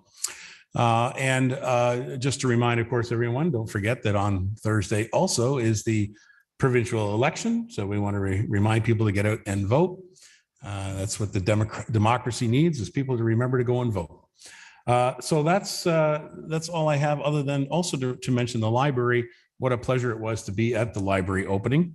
And there was a special guest there, or sort of an invited guest who I just want to mention, someone who was very much involved in helping us put the library project together.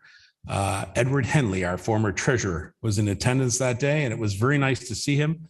And he was very, very keen and excited, as he always is, to be with all of his Clearview former colleagues. In fact, he wore a Clearview shirt that day. He just fit right in. So it was kind of a nice touch to see Edward there. And it was a nice event. Well done, everybody. All right, Councillor Patterson, I'll go to you if you have any Councillor Ward reports, and then we'll go right to your report. Do you have a Ward report first, Tom? We do. So I'll sum it up is that we're still having, and I guess I'll start with kudos to our Public Works Department for doing all the work in the background, and sometimes not so much thanks as we recover from the winter and spring thaw on our gravel roads. It's a tough haul. I think there's a lesson to be learned though, and I think we're all sort of thinking about it now. The traffic's increasing. Hopefully our revenues will come up a bit, tax generated revenues. And we need to do some strategic thinking about the service levels on our gravel roads. It's come up before. I think it's reaching a point with many, especially in the farm community, for them it's a very difficult thing for them to understand why we can't do better. We can give them a good explanation, but it's not satisfying. And I think all of us know what I'm talking about here. So when I simply say I've been taking calls about the 5th and Edward Street and Lavender Road and others, sometimes I don't think it's sufficient if I keep saying that every month, every day, and then we're not doing something about it. So that's my pitch. And again, if we do our strategic thinking going forward, then we can do it there. So that's my report. Taking most of my time. Phone calls, not a lot of time, but that's the bulk of the calls. So you want me to do my report? Sure. Tom has a report, COU 003 2022. Tom, you've written again a very extensive report with a very lengthy resolution. So I'll turn it over to you to read the entire thing if that's how you wish. And we'll consider you the mover, and we'll, after you're finished your reading of it, we'll call for a seconder. I'd be honored to move this motion. There you go. Now, be it resolved that the Council of the Township of Clearview hereby receive the report COU 003 2022, patios, parking, pedestrians, dated May 30th, 2022, and that council direct staff to bring back a report to council recommending a policy permitting on-street patios, bump outs as a permanent seasonal option for outdoor restaurants, dining, and that council directs staff to create a temporary on-street parking facility on the unused, unpaved portion of the Creemore Medical Center as soon as operationally practical in 2022. And that council directs staff to bring back a report establishing the temporary medical center parking facility as a permanent public parking facility in 2023, 2024, just put it in the future. And that number 5, that staff immediately place signage prohibiting angled parking on both sides of Elizabeth Street, approximately 120 meters west of Mill Street. And that staff place signage prohibiting angled parking on the south boulevard of Edward Street, abutting Gowan Park, the park line, as soon as the CMC temporary parking facility is available for use. And that staff upgrade the pedestrian crosswalk at Caroline and Mill Street intersection by installing appropriate pavement markings, signage, and lighting, alerting oncoming vehicles of pending pedestrian traffic. And that staff work with Creemore BIA to develop a service level agreement that leads to the improvement of the appearance and the maintenance of the streetscape in the business district. And that's the complete report. It was accompanied by comments and an appendix which expanded. And if I may, Tom, can I ask for a seconder on the report as written? Councillor Lamers, thank you. As a seconder. All right. And just go ahead, Tom. Quickly comments, and then I really would appreciate it was an effort that we have been talking about some long-standing issues with public works for sure. And I think we learned some lessons in the pandemic. The patios is a good example. And I was very pleased that the public works extended that use as a transition from the pandemic back to unrestricted use. In those discussions, we felt, Dan Perot and I felt that these were things that all of Clearview, even though the examples I'm bringing forward are in Creemore, and there's some unique things about Creemore, the fact that we're not on a highway that maybe permits us to do some things, but many of these things that I'm asking for are applicable, certainly in Stainer. Like I said, it's longstanding. Operational costs, such as signage and signaling, and some of the temporary work on the medical center. In discussions with Dan and the Public Works, they're in the 2022 operational budget to do. The only reason I'm mentioning them is because the temporary can be there, and I'm asking for permanent. The temporary patios that are going to be there this year, I'm asking for permanent. So just to give a context to these discussions, the fact that we're bringing street hardware, street activity outside means we're going to have more pedestrian traffic. So that's why I'm concerned about a major intersection like Caroline and Mill Street, where the kids are quite familiar. They're walking home from school. They cross that a lot. And so Dan and I thought we should maybe do something modest, but something to alert the traffic. And any capital works are not in this budget. It will not be spent this year. But I'm asking for those capital works to extend to making the parking facility permanent, just so you know. And that may be a decision that the next council makes, for example. Those are my remarks. So. All right, thank you, Tom. Has anybody got any questions or comments? There's, oh yes, was there something on the screen? Yes. I was looking at something else. Hi, Madam Clerk. Thank you, Your Worship. Through you to Councillor Patterson, I just want to double check. Item 3 of your recommendation, you did say temporary on-street parking, but I want to just clarify, did you mean off-street parking? Yes. Okay, thank you. Yes. Thanks to Councillor McKechnie. He read my report. All right, thank you. Thank you, Madam Clerk. Okay, members of council, do you have any questions or comments or anything you'd like to have clarified? Looking up and down the table, Madam, okay, where we are. We're at Connie Leachman first. And then I think Mr. Broderick. Okay, go ahead, Connie. Okay. I'm not really sure about the permanent on-street patios, Tom. It's like they change every year. Sometimes the owners change, the restaurants change, the way they do it will change. I think they'd have to reapply every year. I could see maybe, they'd have the permission to do it, but I think they would have to reapply and still have to come back to staff. That's the purpose of the policy and the regulations that Dan is working on. Okay. Exactly. Good question. But just permitting it without, having, okay, good. Okay. That's it, Connie? No. More? Connie, you've got more? Sorry. Yes. The permanent parking at the medical center, you're asking for lights. And I've mentioned to you before that there's other parking places in Creemore that I think need lights as well, or maybe before.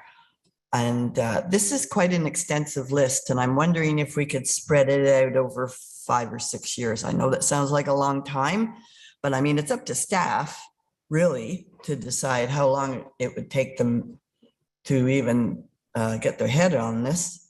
But if you've already talked to some of them and they're on board. Well, I think Dan will have, that's a question that we could ask Dan when we're finished. Yeah. I'd like Dan to address those because it was out of a discussion with him that we saw all these pieces that were starting to come together. So the discussion was, I said to him, Dan, would you like me to put a report together and for direction so that you could see the whole thing coming together? And he said, yes. So I did it. It's here tonight. But Dan has some input. That's a good question for Dan. Well, I was also wondering, not a lot of money that we're talking about here, except did you not bring capital. that temporary parking to us in the budget? No, I did not. That's what I said to you before the meeting. It was discussed, but I decided not to bring it in because I didn't think we could afford it this year. Right. And can we? That's up to the report, whether we can afford it in 23, 24, once he comes back to this council or the next council. All right. All right, guys. Good discussion. Thank and I do like to allow councillors to discuss. Let's go to Mr. Perot, who I believe is online. Dan, welcome. Could you give us some commentary in regards to that discussion about the parking lot? Yeah, thank you, Your Worship. Through to council. If council recalls, we did have an item that in my presentation, when I did to council, our budget presentation was that it was an item that was not included in the 2022 budget. Staff had done some work on getting an estimate to pave it, make it a bit more permanent. There was a bit of discussion around that about not including it in the 2022 budget. However, we thought that operationally, as time permits through this season, summer season into the fall, perhaps, that we could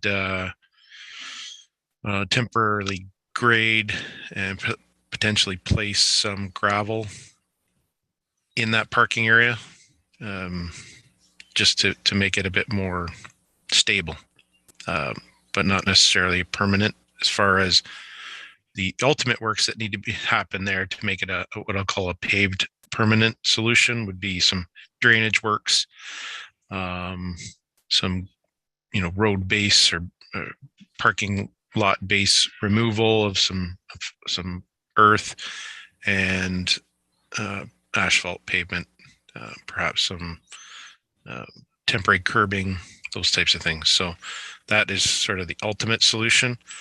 But just to get some gravel put down and graded up, we didn't feel that it was going to be too expensive to do as part of our normal operating process. Does that make sense?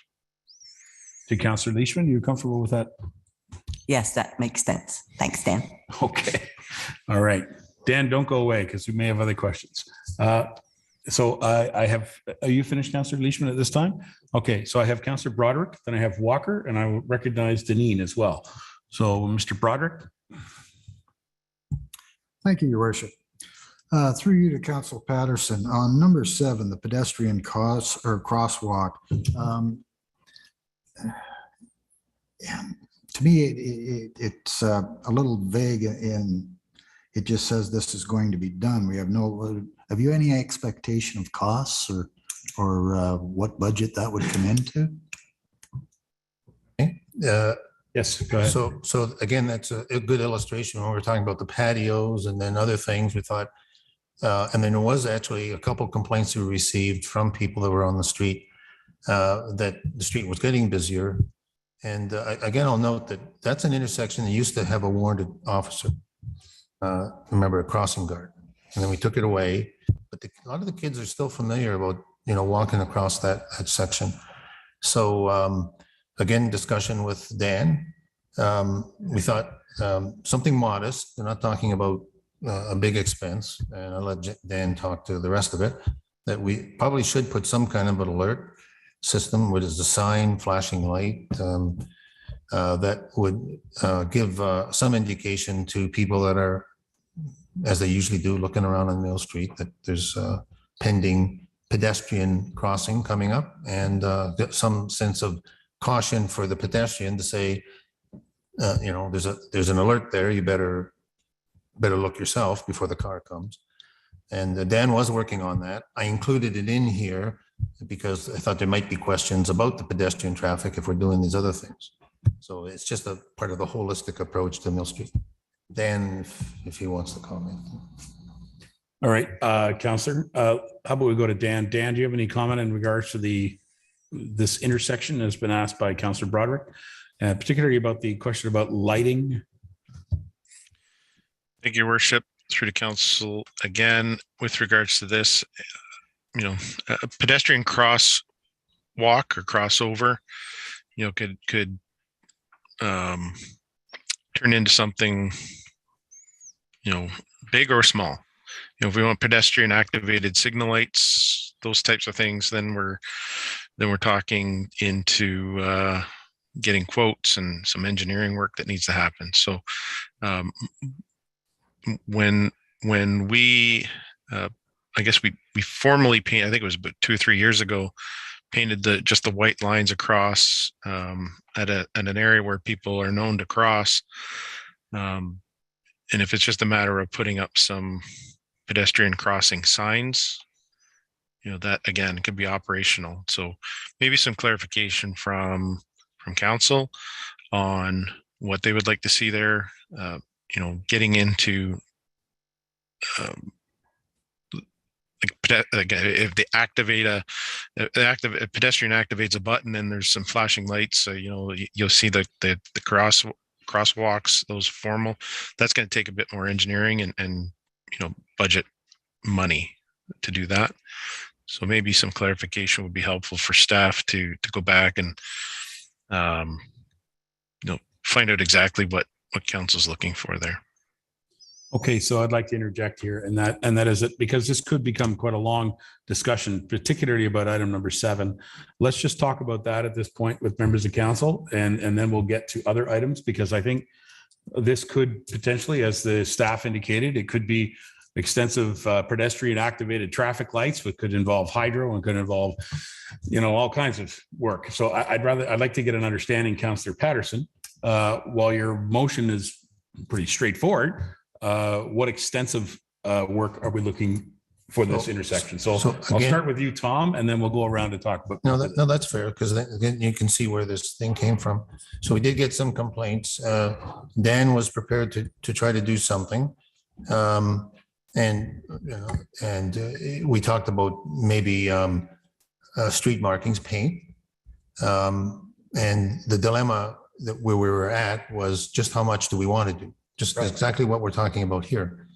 So, this is something that I would put in Dan's hands and say that, first of all, do we recognize that this is potentially something we should look at? I think so. Okay, because when I see it often that I see parents holding the kids back. I see kids looking around, especially if there's a patio or something else going on that they're not paying any attention. And I think we have to signal, first of all, to people that they have to be careful crossing. And I think, but I think I would like to keep it in the operational budget, whatever Dan feels he can do in the signs and signals and maybe some paint. And if we find that, well, let me just give you a little bit of an incident. Sometimes you try to do something and it works in reverse. When we lost the crossing guard, okay, we also said we're not going to put any paint on. And then a few years later, we said, let's mark the pedestrian crossing. So we put some paint there. And that worked for a couple of years.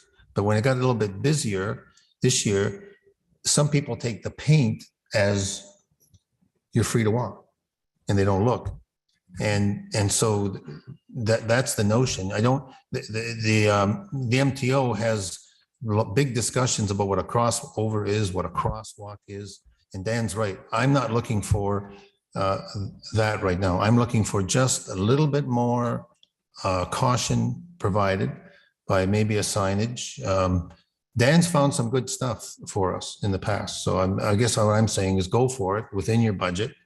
Find something within the signs and signals budget that you can do now. And if we have to do more than that, then bring a report back, and that's a budget item. So I'm kind of leaving it up to him because he's the expert in what we can spend on. And I just want council to know that I think it's something we should do. And if we think it's something we should do, then I think we should give a direction to Dan saying, keep it in your operational budget. If you can't do that, come back with a report and we'll decide what to do. All right. So that's good comments. And I appreciate from your perspective as the author, where this is coming from. Dan has given his comments about this just to start this off. So I'm going to start over here with Mr. Broderick. You brought this up. So Mr. Broderick, go ahead. What's your impression on what extent this crosswalk could look like?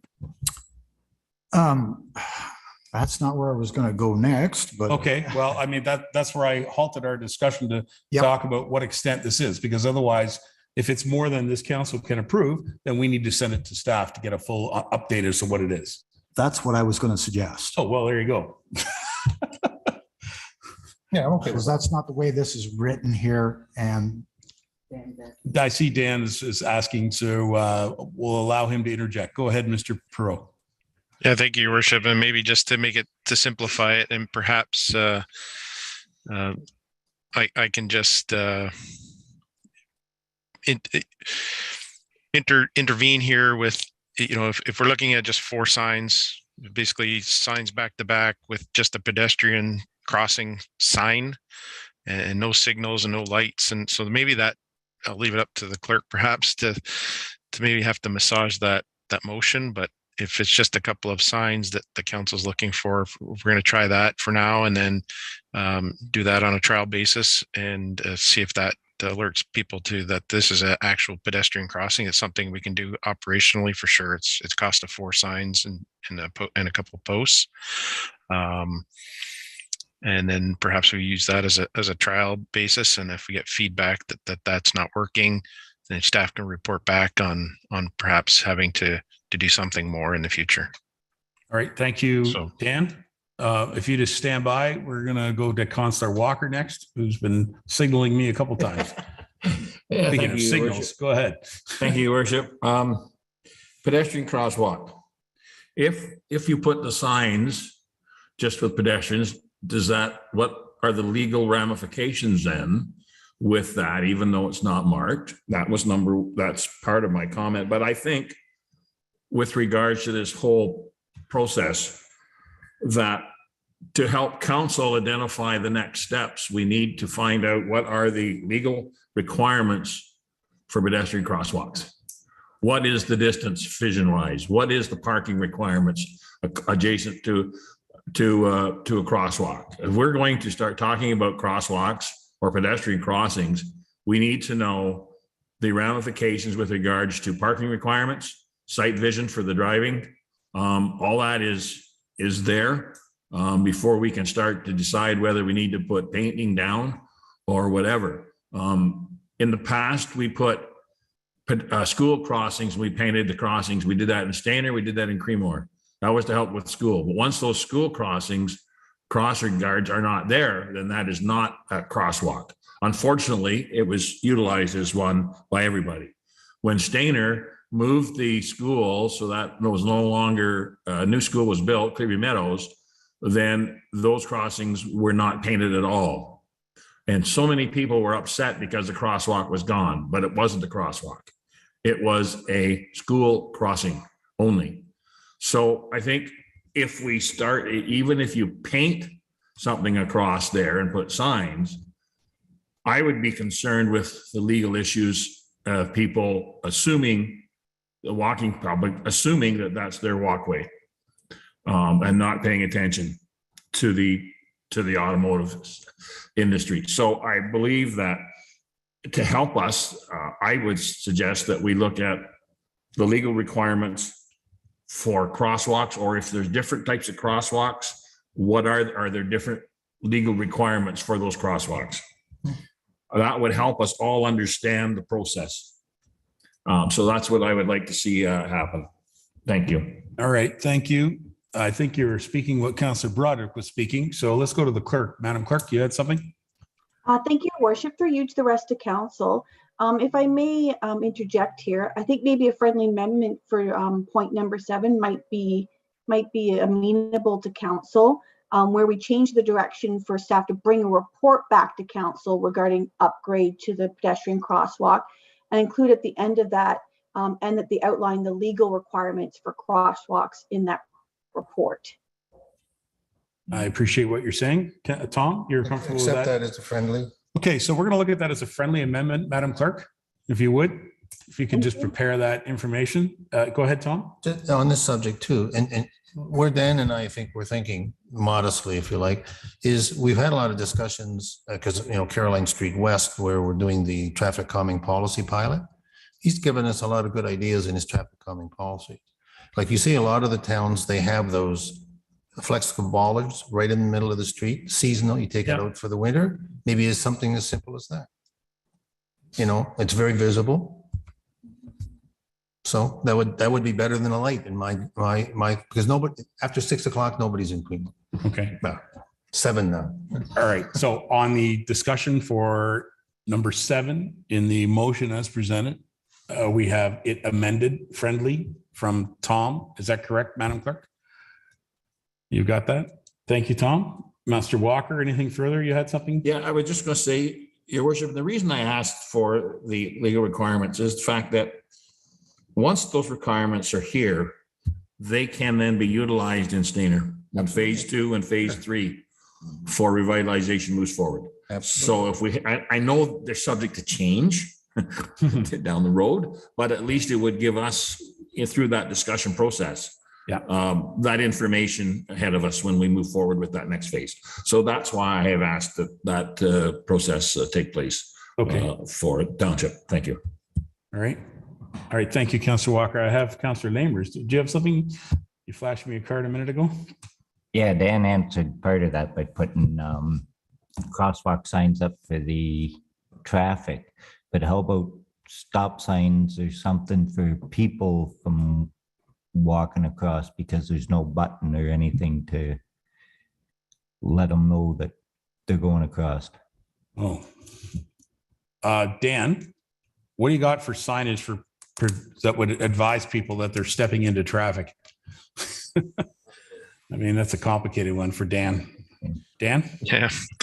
No, I thank you, Your Worship, and to the council again. I like Councillor Walker's approach. If we send it back to staff to do a report, like the Ontario Traffic Manual lays out requirements and spacing for signage quite well. So we could do a tabletop exercise as far as looking at spacing and what the appropriate use for traffic or pedestrian crossings are. So that shouldn't take a lot of effort that way. When we get into pedestrian, like I'll call them pedestrian activated signals, there are all a host of other stopping distances and things like that for vehicles, and so there's a whole host of those things. So just like crossing any road, the pedestrian would have to make sure that the way is clear, just like anybody else crossing a road.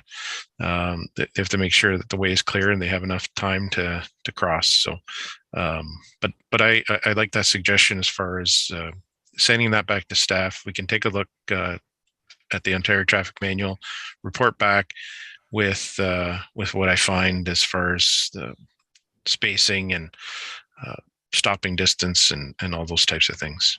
So. Okay, so I think that's pretty good information in regards to item number 7 on the report. Anything further on that little area? Okay, now back to our initial discussion on the entire report. Is anybody else got any questions from council? And yeah, I'm sorry, Councillor Tadine, you're right after Walker. Do you see that on my little list right here? There she is. Councillor Tadine, go right ahead. Quite all right. But, sorry. And it's not number 7. You could activate your microphone there, please. Oh. Thank you. Thank you. Sorry about that. It wasn't number 7 I wanted to address. I wanted to address number 2. But one of our neighboring communities does have signs that say pedestrians yield to traffic. Yeah. See that every day. Yeah. And they're painted walkways too. Number 2, if I may, and it's just me reading things. And sorry, Tom, I don't know if you would accept it as a friendly amendment or not. That council directs staff to bring back a report to council with policy for permitting on-street patio bump outs. It's just me reading the recommending a policy. I think you're combining maybe like 2.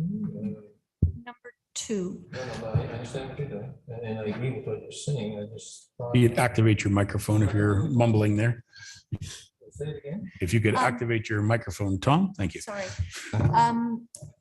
Instead of recommending a policy, just say a report to council, bring back a report to council with policy for permitting. Oh, yeah, okay, fine. But staff does recommend in the report. That's all. That's the only reason they use the word. Recommending, yeah. Yeah.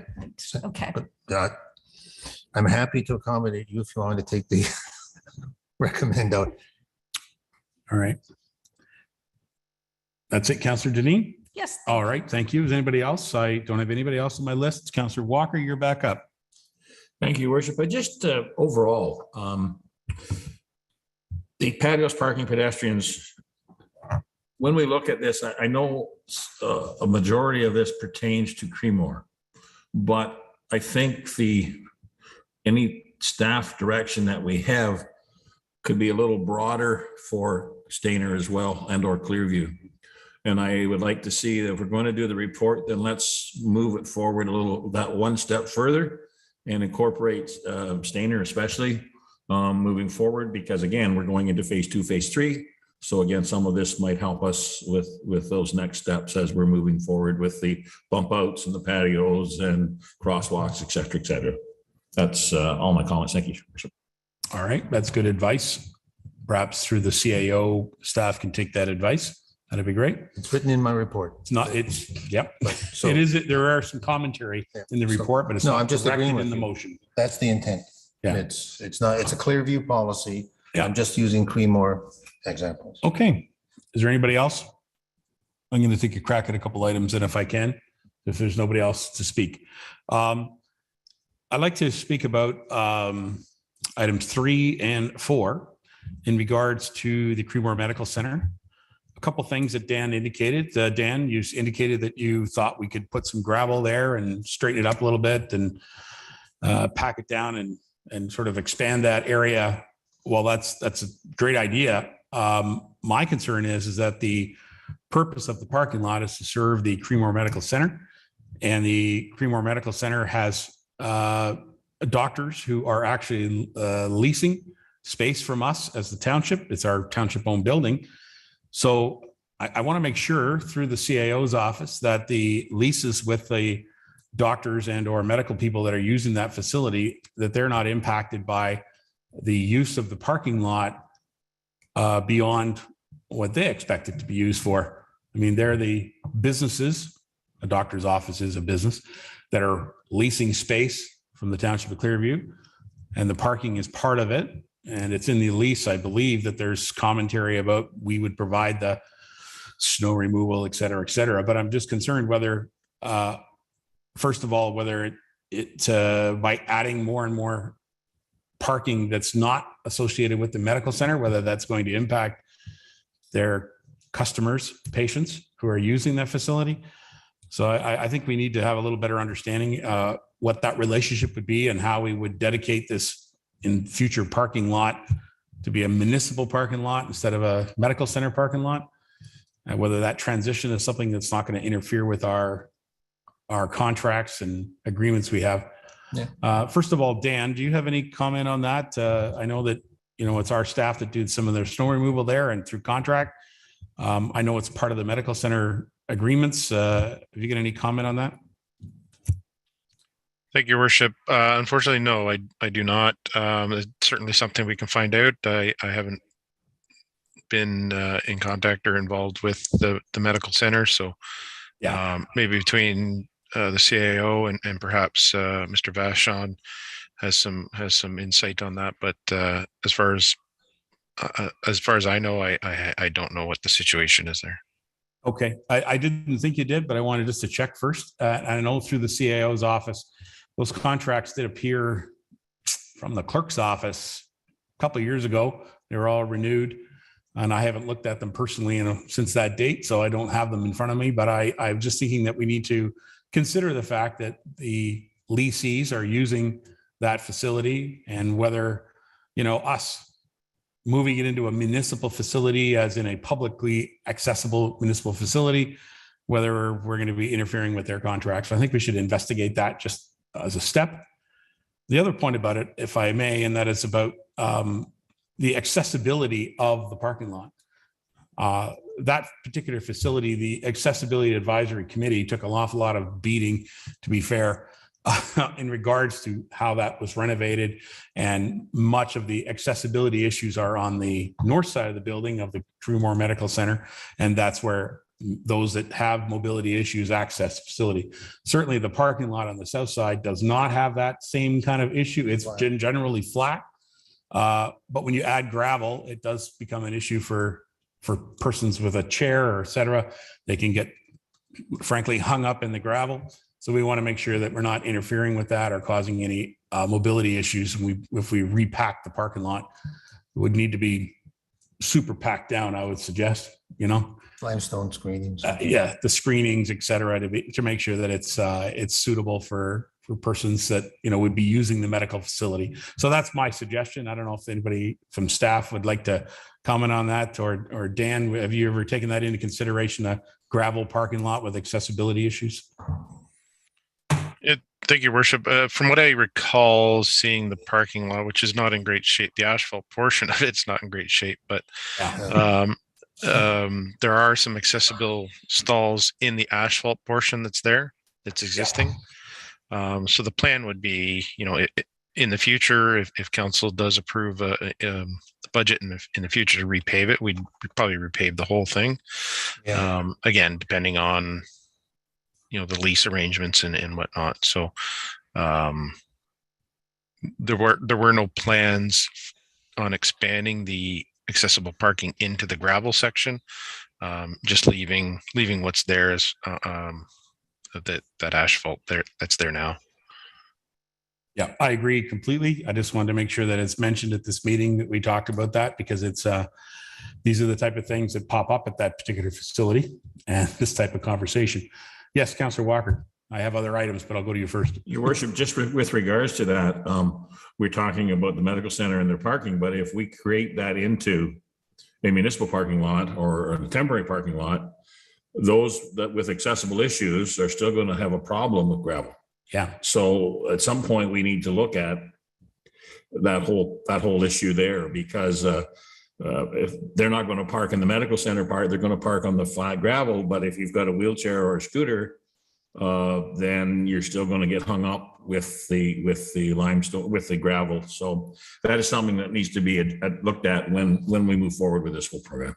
Yeah, for sure. And that speaks to what Dan was saying, that in a future budget, we could completely rebuild the parking lot into a full paved curb, painted, street lights, who knows what else could be. There could be a lot of things actually put into that facility. So, it's a parking lot for sure, but it could also be a pretty significant capital investment. Councillor Patterson, go ahead. Just to mention too, so it's not overlooked, and maybe you're coming to it, is it does these two ideas, the Mill Street parking and the Gowan Park parking, came together to create the need, I thought, or the opportunity for the medical center, because there's a long-standing. So I had a discussion with Terry and his group, and with Dan Gowan especially, because he knows a lot of the people who run the place, and they didn't want them to be too inconvenienced if we said we really shouldn't be angle parking on the boulevard at the park, and then on the opposite side, because it does cut us down to one lane. And both welcomed the opportunity if it could be done, and that so it serves as that kind of a facility as well, so they can drop their stuff off, their heavy ball equipment, and then walk a short distance, park your vehicle, and come back after the ball game. Yeah. Well, I think there's a lot to be said for the width of that particular street. Both Elizabeth and Edward are not terribly wide. So I get it. And, I would ask for all of council to consider what Councillor Walker said. That's many of the items in here can be brought forward in other areas of Clearview Township. I'll be selfish and tell you that Bateau Road is a very narrow little road too, when it comes to the parking that goes on there with our world famous door knock restaurant. So, it comes to mind every day when the lady of the house at number 1 Bateau Road brings it up all the time. So nevertheless, I'm with, I understand where you're coming from, Councillor Patterson, when it comes to this, angled parking issue, but I'm very concerned that if we just roll this all out at once, it would just be quite a disturbance, to be honest. And I can get it. I can see how it can be positive. All these things are very positive steps, but I think we have to be timely and deliver them in areas where they can be delivered effectively and without disturbance to, first of all, the medical center leasees and the patients that work there or use that facility, the baseball field for sure at Gowan Park. It's funny because you can drive by there on any given day and there's maybe 2 cars there. And then on a Sunday morning at 9:30, you can drive by and there's 45 cars there. And it's just surprises me all the time that how few times this comes up, but it's an issue for sure. So anyway, I appreciate the work that's gone into putting this whole thing together. And I hope that with this discussion that council have had a good thought about all this, as well as the staff have heard some of the comments being made by members of council here today. Tom, go ahead. I think your points are well taken. That's why we're asking staff to bring the reports back.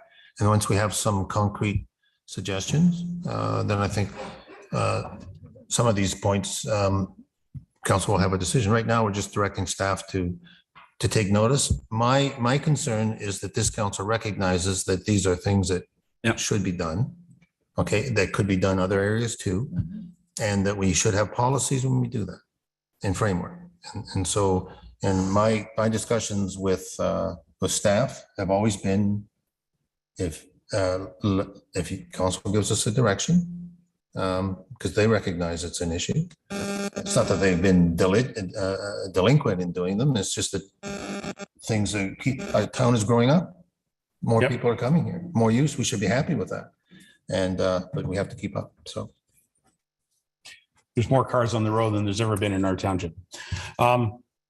So those are my comments with the exception of two. I do want to mention item number 8, Councillor Patterson, which is your discussion in regards to a service level agreement, et cetera, streetscaping in the business district. The presentation from the BIA today was very timely. It was appreciated to see the work that they're doing and also to indicate the type of work that the BIA does to improve the streetscape and maintain the streetscape, et cetera. I think that certainly somewhere along the line, we need to do a review with the BIA in regards to what the service level agreement is that they actually collect levy fees for, which is part of that whole levy discussion that is future yet to happen. Certainly the intent of BIAs have always been to improve the business district and add beautification or marketing for the businesses that are in that district. And that's sort of a primary objective, although every BIA makes it fit their own community. And in our case, certainly the Creemore BIA has adopted, the current group has certainly adopted the idea of events, which bring business to the community through economic development for sure. So I get all that. I'm thinking that we need to make sure that this discussion about a service level agreement between the BIA and the township needs to be fully fleshed out and fully understood between the members and our staff and the abilities of our budget to do that. So I think that this is certainly something that needs to be done in a strategic plan way. I think that you've made a good point about that earlier in your comments, Councillor. But I think that the big part of this for me is that we need to make sure that it's respectful across the entire township. So there are service level agreements that we have through the Recreation Department for many of our public spaces. We have service level agreements, that we expect, service levels that we expect as council for our roads, et cetera.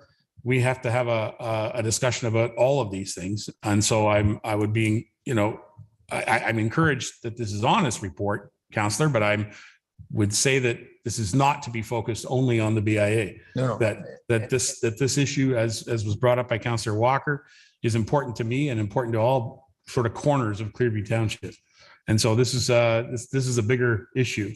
So I would encourage the CAO to make some notes, because I would expect that we'll be talking about this type of thing, not just about the BIA and Creemore, but across the whole township in the future. I would ask the chair if you would ask the CAO to make some comments, because we've had some discussion. Yeah, certainly. Mr. CAO, would you like to chip in on some of this? Yes, thank you, Your Worship. It's been an interesting discussion. And I think what we're going to see is a lot more concerns about pedestrians and vehicles in a lot of our communities. There's no question about it. I see this occurring in Creemore as well. They've just built the Village Green, which is next to the station on the green, and that's going to attract a lot of kids. And so, we should be thinking about these things as we go forward. A lot of these things, if you get into the angled parking, for example, in order for that behavior to really occur, you need to have a discussion with those folks that are using the ballparks and talk to them about, the benefit of maybe changing that practice. So it doesn't become an enforcement issue. It becomes more that they bought into it. So it is going to require some discussions with the community, which I think is a part of our plans with community economic development and our strategic direction.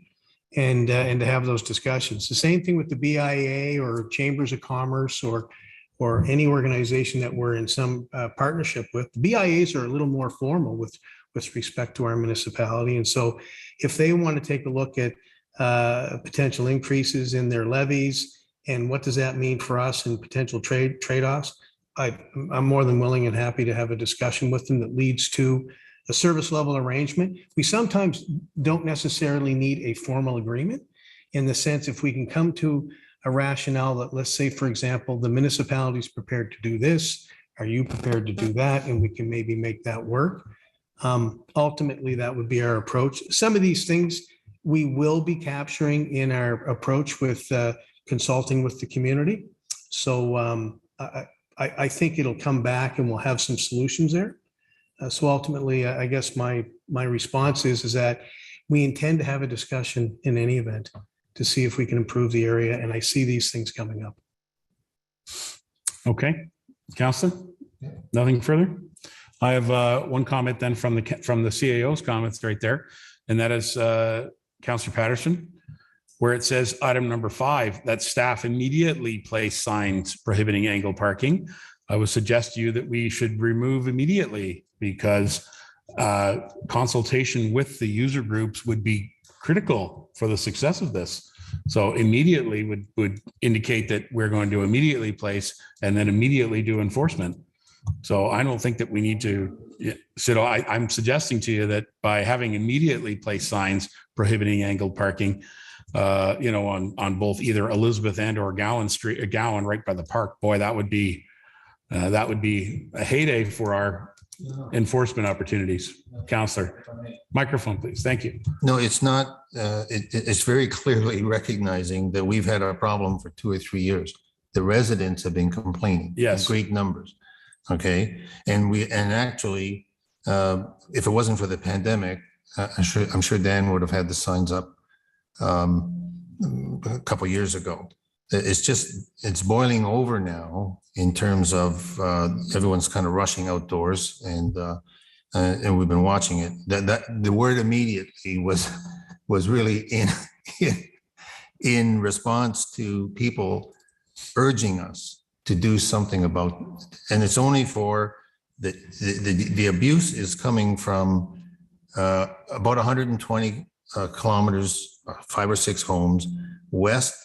Is we've paved the boulevard, and so the people, and we've cross-hatched it so they don't park in people's driveways, but now they point in and they can get their nose in on the pavement, and they can squeeze in an angle, and that's where it's becoming really a nuisance. I'd ask Dan again to comment. I think he knows. I don't think he's not taking offense from the fact that I'm saying immediately. He's planning to do it as a matter. Well, before I do, I'd like to ask the question to Mr. Perot. Have you received these type of complaints, Mr. Perot, in regards to the parking on Elizabeth and or Gowan Park? Through your worship, to rest the council, other than Councillor Patterson bringing it to my attention, I have heard it from one other resident in the area.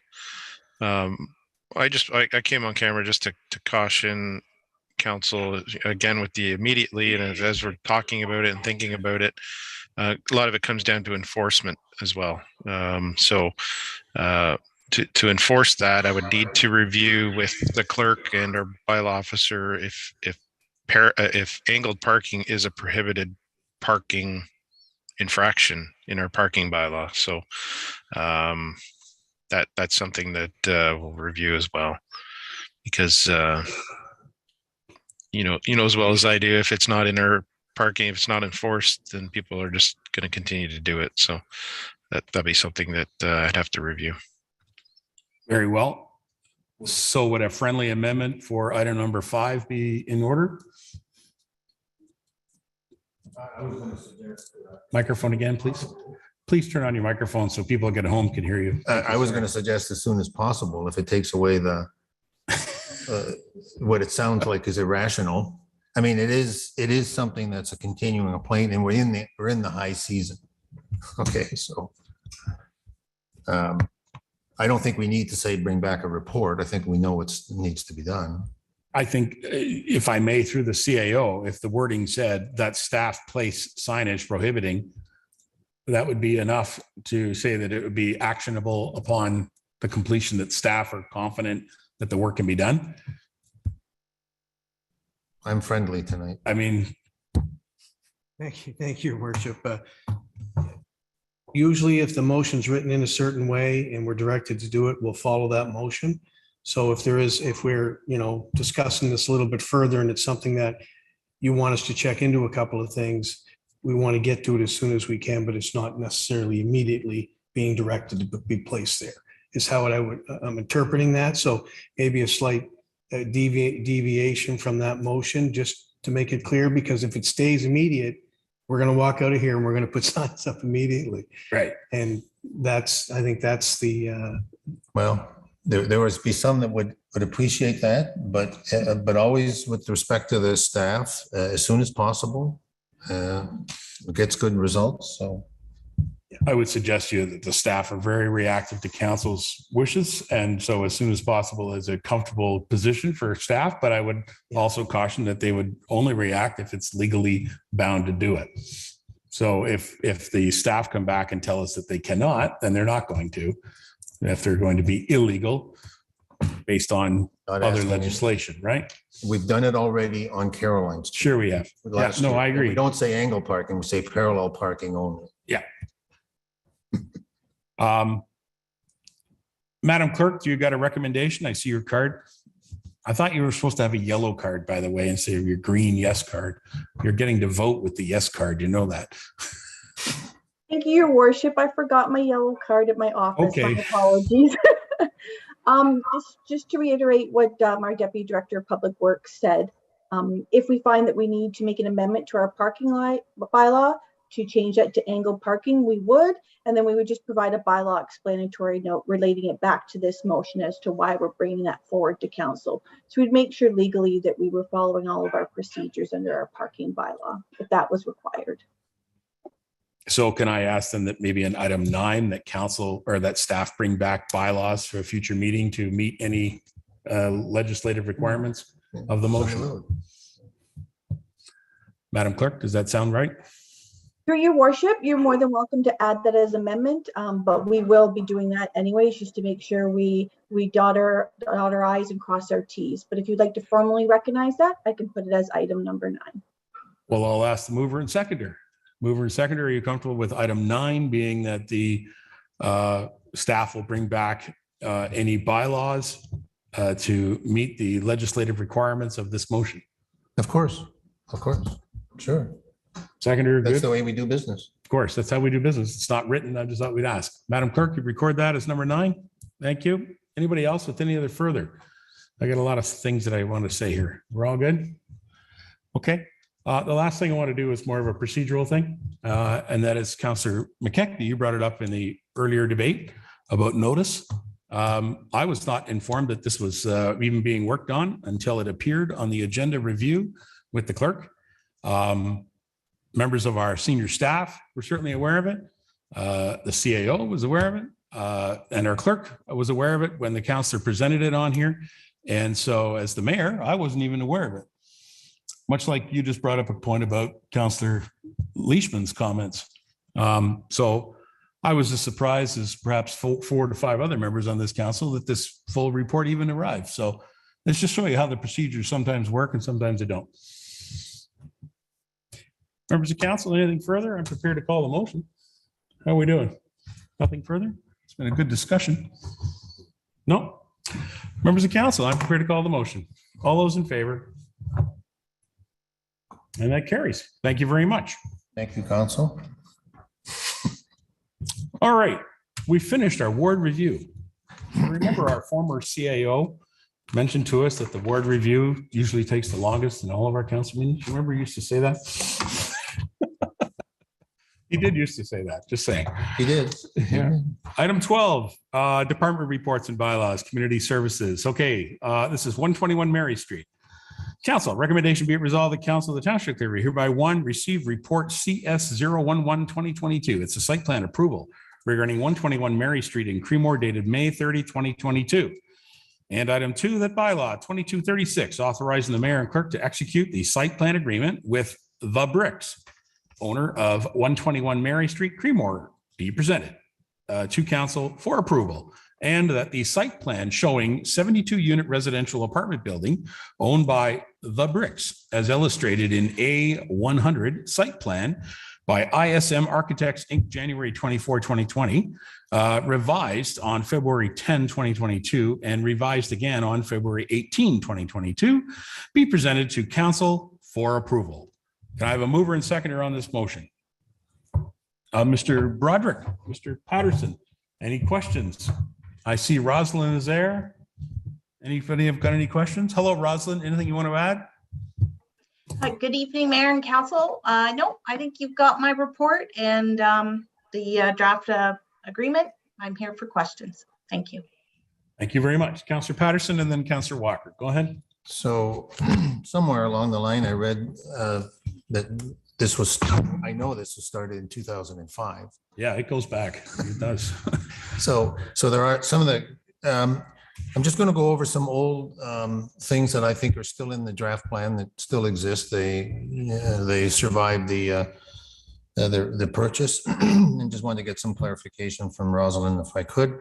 And one area that actually that is a little changed is at one time we thought the whole lot was going to be clear cut, and I'm glad to see that that we've had what's called an undisturbed area, and I'd like to get a clear sense from Rosalind what undisturbed means and how long would the undisturbance last.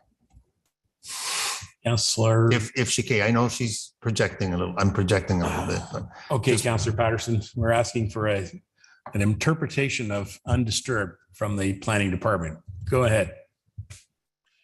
Thank you, Mayor Measures, and to Councillor Patterson. I believe that the whole idea of undisturbed is, not cutting trees, not, it's probably mowing grass. It's, it means no buildings there, no change to the site plan that will be approved as part of this agreement. Right. So, because I think they did take care in looking at a tree preservation plan, and they did note, I think, 14 trees to be reserved. And I think this is kudos to them that they did that. And that's partly the change was because now we went from 2 buildings to 1.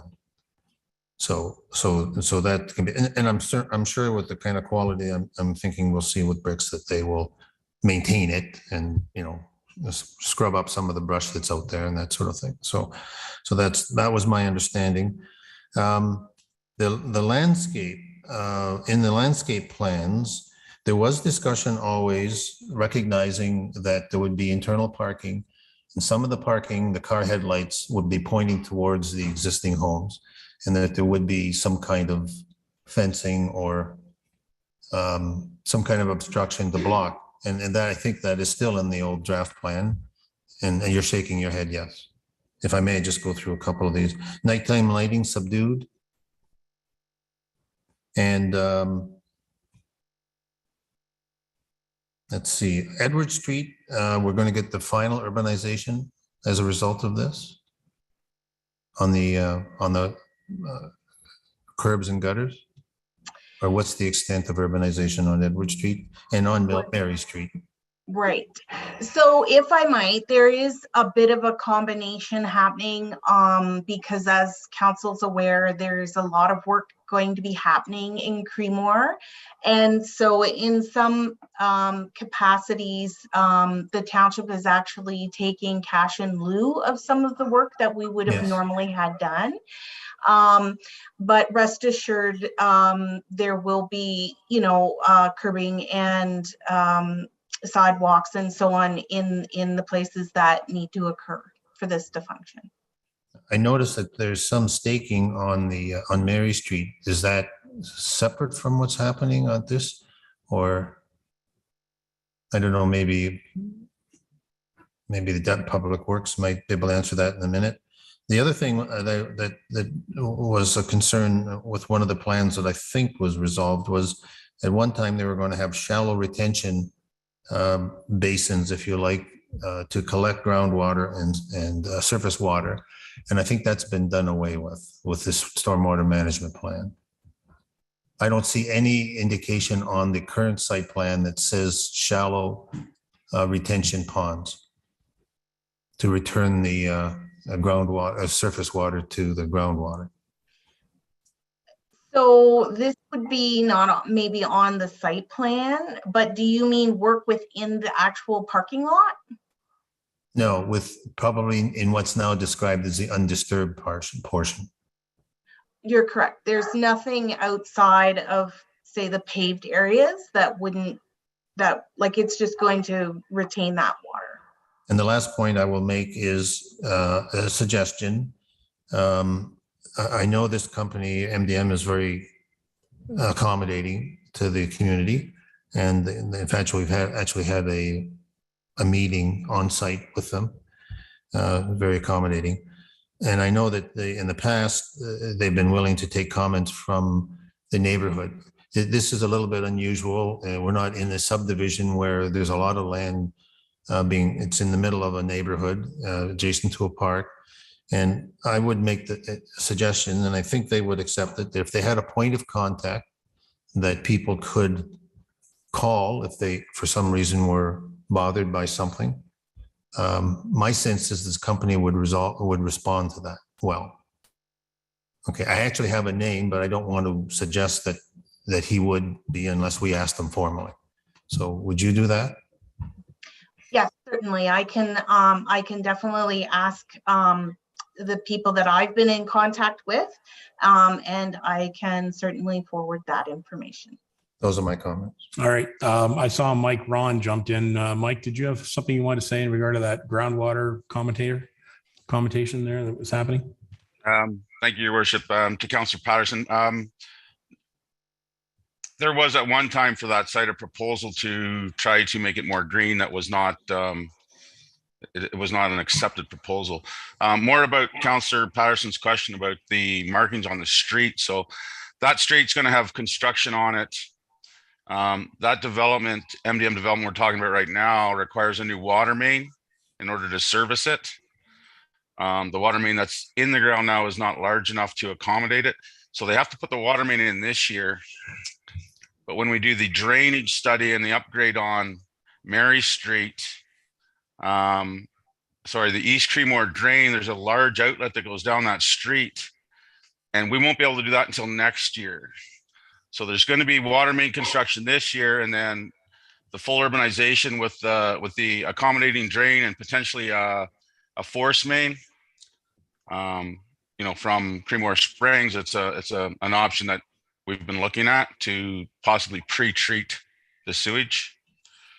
So there's going to be a couple of years of construction. It's one block, it'll be minimized, but that's the only way we can do it and let these folks go ahead this year. That's good. Thank you for that. Okay, good. I'm not sure if there was other staff members who wanted to chip in there or not. I think we've pretty well wrapped that. Any other members? Oh, yes, Councillor Walker. Thank you, Your Worship. Thanks, Councillor Patterson. You're right, 2005. Yes. Elected in 2004 to come back on council in 2005, we started. It's really nice to see something finally going to happen with that piece of property. No kidding.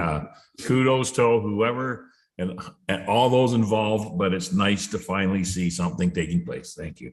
The other subdivision was 2001. Yeah. And we're still waiting. And it's moving along fine. Members of council, anything further on this motion? Well, there are some good accolades to be offered to the diligence of the current owners and who have worked with our staff to bring this forward. So we appreciate all the efforts and partnerships and cooperations from all levels. Members of council, I'm prepared to call the motion. All those in favor? And that carries. Thank you very much. All right, council, moving on. We have a bylaw amendment for 2745 3-4 Side Road. Okay, recommendation be it resolved. The council of the Township of Clearview hereby one receive report CS 023 2022 zoning bylaw amendment dated May 30, 2022. And item 2, that bylaw 2234 for the lands municipally known as 2745 3-4 Side Road, legally described as North Part Lot 4, North Part Lot 5, Concession 4, formerly Township of Sunnydale, now in the Township of Clearview, be presented to council for approval. Can I have a mover and seconder? Mr. Broderick, seconder. Councillor Leishman, thank you very much. Any questions? And is that yours, Roz? Did you have anything you want to add to that? I always, during these sort of Zoom hybrids, I'm not sure if they, Roz, did you have something you want to add? I just wanted to mention to Councillor, thank you, Mayor Measures, that there was some additional correspondence that was emailed to Council on Friday, and I just wanted to make sure everyone received that. That's correct. Thank you for that. All right. Nothing further? Any questions? No? You going to say anything? No, yes, no? You guys are chatting? Okay. All those in favor? That carries unanimous. Thank you very much. All right. Okay, here's a good one, folks. Thank you to the province of Ontario for bringing this to our attention. CS028, Ontario Building Code change and shipping containers. Be it resolved, the Council of the Township of Clearview hereby receive report CS028 2022 Ontario Building Code change and shipping containers dated May 30, 2022 for information. Mover and seconder. Broderick again. Is there a seconder on this side of the table? Mr. McKechnie, thank you very much. Is Mara Burton on board to discuss this? I'm not sure who's speaking about this. Roz, is that you or? It is me. It is Mara. Hello, Mara. Yeah, hello. Good evening, Your Worship and Council. Yes, so new information that came out, made a change to the Ontario Building Code that now the minimum, or rather the maximum size of a building before you need a building permit has moved from 10 square meters to 15 square meters. So just wanted to let you know that now if someone wants to take a shipping container and convert it into a building via through the building code, then that shipping container will need to be over 15 square meters. So I would just suggest that people pre-consult with the planning department because other things apply as well, as they always have, lot coverage and setbacks and that sort of thing. So it's really an information report for council, but if I can help in any way to answer questions, I am here. Okay. Any members of council with any questions on this report? Yes, Councillor Patterson. So it was explained in your report that there was, you addressed it, I think, some existing containers, commercial and industrial applications. So what happens now, maybe this is an enforcement issue or it isn't, what happens now with those installations that have been under some consideration in the commercial and industrial side? Through Your Worship to Councillor Patterson, essentially anything under 15 square meters we cannot legalize. So it will stay a shipping container and it will have to be removed from the property through our enforcement that we prioritized with council a few months back or a couple of months back. I'd like some clarification on that. Ms. Burton, you're suggesting that a shipping container that is smaller would not be considered a building, meaning it could not be considered a shed. Is that correct? That's correct. We can't issue building, we couldn't issue building permits for under 10 square meters anyway, but that wasn't generally a problem because shipping containers were typically 15 square meters or more. There are quite a few of them in the township that are still over the 15 square meters, so they would be able to get a building permit. But anything less than that, we can't issue one. So this does pose a bit of a challenge because if somebody does have a 15 square meter shipping container that they want to convert, we can't issue a permit to do that conversion. It really only applies to the industrial and commercial properties anyway, for the most part, because residential properties under our architectural standards wouldn't typically use a shipping container anyway. But for those other properties, they would have to seek a larger container. Okay. Again, it's a building code issue if it is a shed. So traditionally a 10 by 10 shed has been permitted in our township. Is that correct?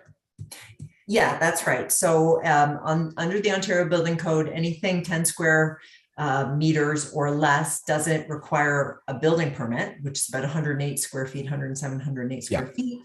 But typically people would actually do like a stick frame or, a kit from one of their home supply centers.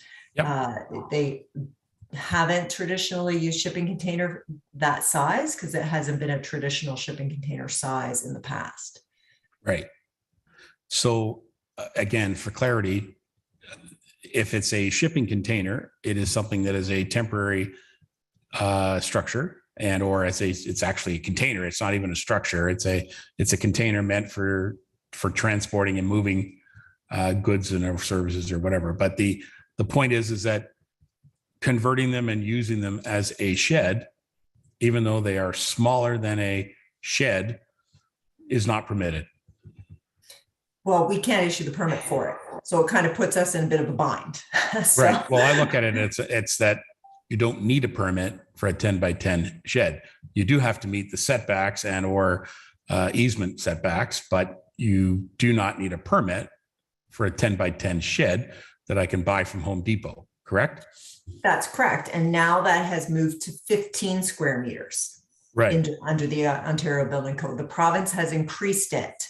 I think with the intent to make it easier for people to do construction of sheds and things like that. But one of the side effects is that now if someone did want to bring a shipping container into compliance by turning it into a building through the code, we can no longer do that. So that's the rub. Right. So you can't take a shipping container, cover it with siding, put a pitched roof on it, and call it a shed. Well, this is the challenge, right? No, that's what I'm saying. That's the problem. And that's why at the beginning of this, Ms. Burton, I said thank you to the province of Ontario for making it even more confusing. So anyway. Okay, thank you. Anybody else with any other questions, comments? All right, I'm sure we're going to hear more about this. Guaranteed. All right, members of council, this is a receive for information. We have a mover and seconder. I'll call the motion. All those in favor? Thank you. That carries. Thank you, Mara. Thank you. All right. Committee of Adjustment may report. Recommendation be it resolved that Council of the Township Clearview hereby one, receive report CS 029-2022.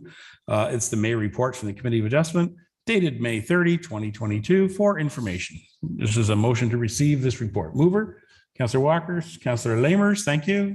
Any questions on the report? Seeing none, we'll call the motion. All those in favor? And that carries. Thank you. Moving on, a bylaw amendment regarding a lifting of a hold at 121 Mary. All right, we just talked about 121 Mary. Okay, be it resolved that Council of the Township of Clearview hereby one, receive report CS 030-2022 bylaw, zoning bylaw amendment lift of hold H5 dated May 30, 2022.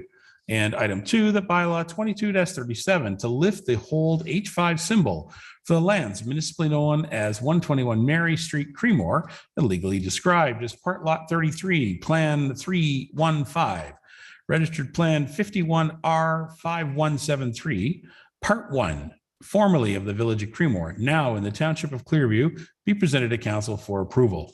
Okay, a mover and seconder on that motion. Councillor Patterson once again, Councillor McKechnie. Thank you. Any questions? Roz, did you have? Yes, I see Mr. Lamers is there. We'll go to Roz first. Roz, did you have anything you want to add in regards to this lift? I do not, but it is familiar to you because we did just now, we just passed the site plan agreement. So this is now a logical next step. Okay, I'm thank here you. for any questions. Councillor Lamers, did you have a question? Yeah, I had a question for, I think it's probably Mike more than Rosalind. Okay.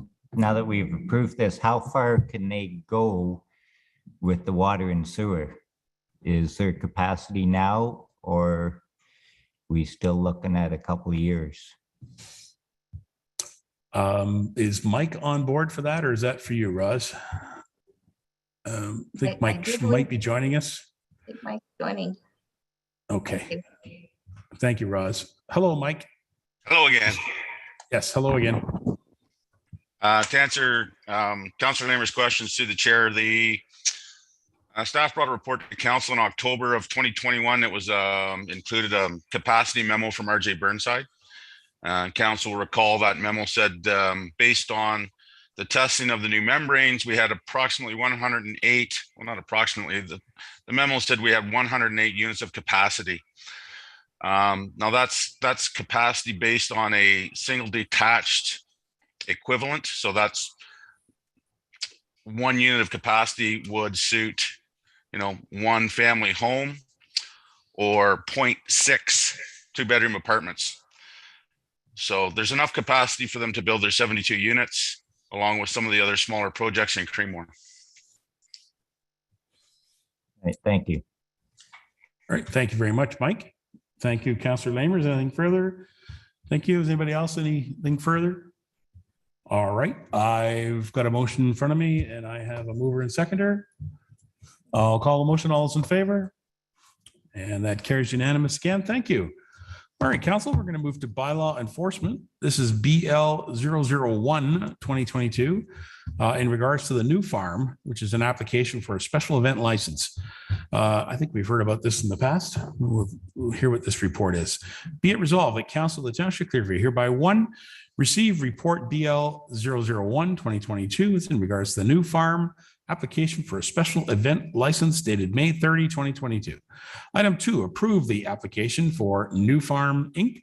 to operate their fundraising special event on Saturday, June 18, 2022, subject to all license provisions being met in accordance with the special event license bylaw. And item 3, waive all financial deposits and assurances for this event as outlined in the special event license bylaw. And item 4, grant the organizers an exemption from the noise bylaw from 4:30 p.m. to 11:59 p.m. on the day of the event. A mover and seconder on this, Mr. Broderick, Councillor Leishman.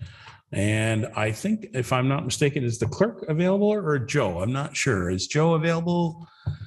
With the way our screen shows here at the council chambers, we don't see everybody. So I see you, Madam Clerk. Go ahead. Thank you, Worship. Joe is here to speak to the special event recommendation, so I'll let Joe speak to council. All right, our senior bylaw official, Joe, is on board. Joe, go ahead. Thank you, Your Worship. So this is the 12th year for this event that's happened in Clearview. In the past, we haven't received any complaints about it. I do know that they are a good organization, which do bring a lot of the funds into the area.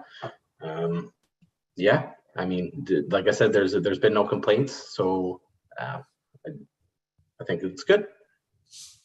Okay, thank you very much, Joe. Thank you for your report. Members of council, any questions to Joe or any of our staff on this item? All right, seeing none, I'll give a moment for Councillor Lamers to sit down. All right, I'm prepared to call the motion. All those in favor? Thank you. That carries unanimous. Luck with the event once again. 12 years. Isn't that something? That's impressive. Good for them. Yeah. Okay. Fire and emergency services. This is in regards to a replacement of a pickup truck, I believe, or a vehicle of some type. Recommendation be it resolved that council of the Township of Clearview hereby 1, receive report FD 002 2022. It's in car 3 replacement dated May 30, 2022. And item 2, approve the quotations submitted by Hannaford in the amount of $47,464, not including HST, for a 2022 Ford Explorer XLT to replace car 3. Mover and seconder, and then we'll hear from staff. Again, Mr. Broderick and Mr. Lamers, thank you. And Madam Clerk, I believe the Deputy Chief, is Scott Patterson on board? Thank you, Your Worship. Actually, yes, our Acting Fire Chief Scott Davison is here to speak to council tonight. Oh, Deputy Chief Scott Davison? Good. Bring him on. Good afternoon, Your Worship and Council. So it is a pretty straightforward report. It's part of our replacement plan for our vehicles, and it did come in under budget. That's all I have on this report. All right. Thank you very much. Appreciate that. Any members of council? Mr. Walker has a question, and then Mr. McKechnie. Go ahead, Mr. Walker. Thank you, Your Worship. car three's functions. Who drives three?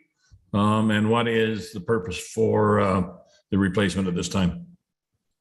So car three, your worship, to council. So car three is the fire prevention vehicle that the fire prevention officer uses to go to public events, do inspections. It's also a utility vehicle for extra staffing on scenes and moving equipment. And right now it's a 2011. It is past its replacement cycle. We try to do about 7 years. Councillor Walker? Yeah, thank you, Worship. I just wanted to know who the use was in the process. Thank you. All right, thank you very much. Councillor McKechnie? Thank you. Thank you, Your Worship. So what happens to the current car three? Is that a 2011 Ford F-150? What happens to that? Do we just, does that get sent back to Hannah's, or what happens to that? Do we trade that in? All right. Scott, do you have the disposition of the current vehicle? So the plan was to keep it in the roster, to use it for the training division. All right, so it'll be still a service vehicle available to the fire department? Correct. Councillor McKechnie? Okay. All right. Anybody else? Nothing further? All right, thanks very much, Scott, for joining us. Members of council, we've got a motion in front of us, and I'm prepared to call the motion. All those in favor? And that carries unanimous. Thank you very much. All right, council, moving to Parks, Culture, Recreation. We've got a few items here from Parks, Culture, Recreation tonight. First one is PCR 008, Ottawa Ballpark Pavilion Feasibility Study. It's a study that came from Burnsides. So I'll read the recommendation and then I'll look for discussion. Be it resolved that Council of the Township of Clearview hereby receive report PCR 008 2022 Ottawa Ballpark Pavilion, a feasibility study dated May 30, 2022 for information. Mover and seconder on the motion. Councillor Dineen, Councillor Walker, thank you. And I look to Terry. Hello, Mr. Vachon. Thank you for this report. And I know that both our staff, your staff, and the engineering people at Burnsides worked on this. Terry, have you got something you want to add? Thank you, Your Worship, and good evening, and to you and council. No, not much more to add than what's already been put in the report. It's a 2021 project that unfortunately COVID paralyzed, and it took us a little while to get it completed. But the information is for council's information at this point, and we're hoping to perhaps bring it back in the future. With potential partnerships with partners in Ottawa or developers or whatnot. So the report is well done. I want to thank Burnsides for doing a thorough review of that, and I feel like we'll be able to use this information in the future. All right, thank you very much. Any members of council with any questions? Yes, Councillor Dineen.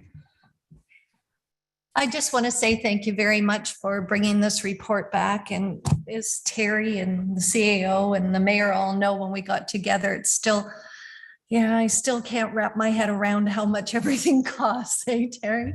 That was just, it's mind-boggling what COVID's done to us and all of the red tape.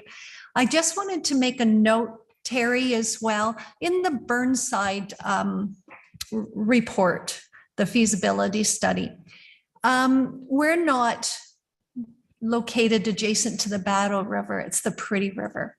Yes, that's correct. I did see that. So just as a matter of note, that's the difference there. And again, I just want to thank everybody involved for bringing this. And yes, let's keep it on file. And who knows what the future will bring, but I totally agree that that cost is exorbitant for anything that we could put in that ballpark right at this time. And thank you very much. Councillor Dineen, my commentary for the kind of values that we're talking here, this township used to build entire ballparks for that kind of money. Like, it's unbelievable, the cost of things. Construction price index is causing all kinds of grief, and it's just everything has gone up. Well, they listened to me say I don't want anything fancy. Yes. I just want this. And Right. yeah. And it's just Nothing fancy. It's still nothing 100,000, fancy. isn't it? Just want some bathrooms and a picnic shelter, and yeah, 800,000 is just a little bit much to swallow. Thanks. Okay, I appreciate your commentary and thank you for that. Oh, yes, Councilor McKechnie, go ahead. Thank you, Your Worship. So this doesn't have to do really with the ballpark, but it was the same motion or that Councillor Deneen brought forward during budget deliberations. She had also talked about an ice pad at McKean subdivision.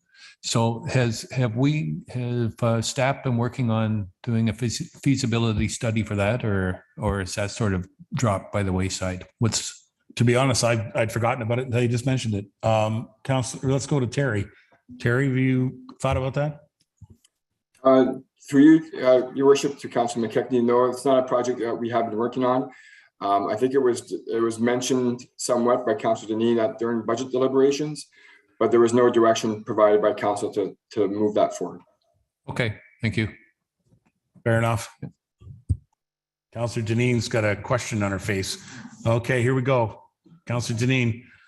Actually, what I remembered of it was that I asked for a feasibility and maybe a plan to do one.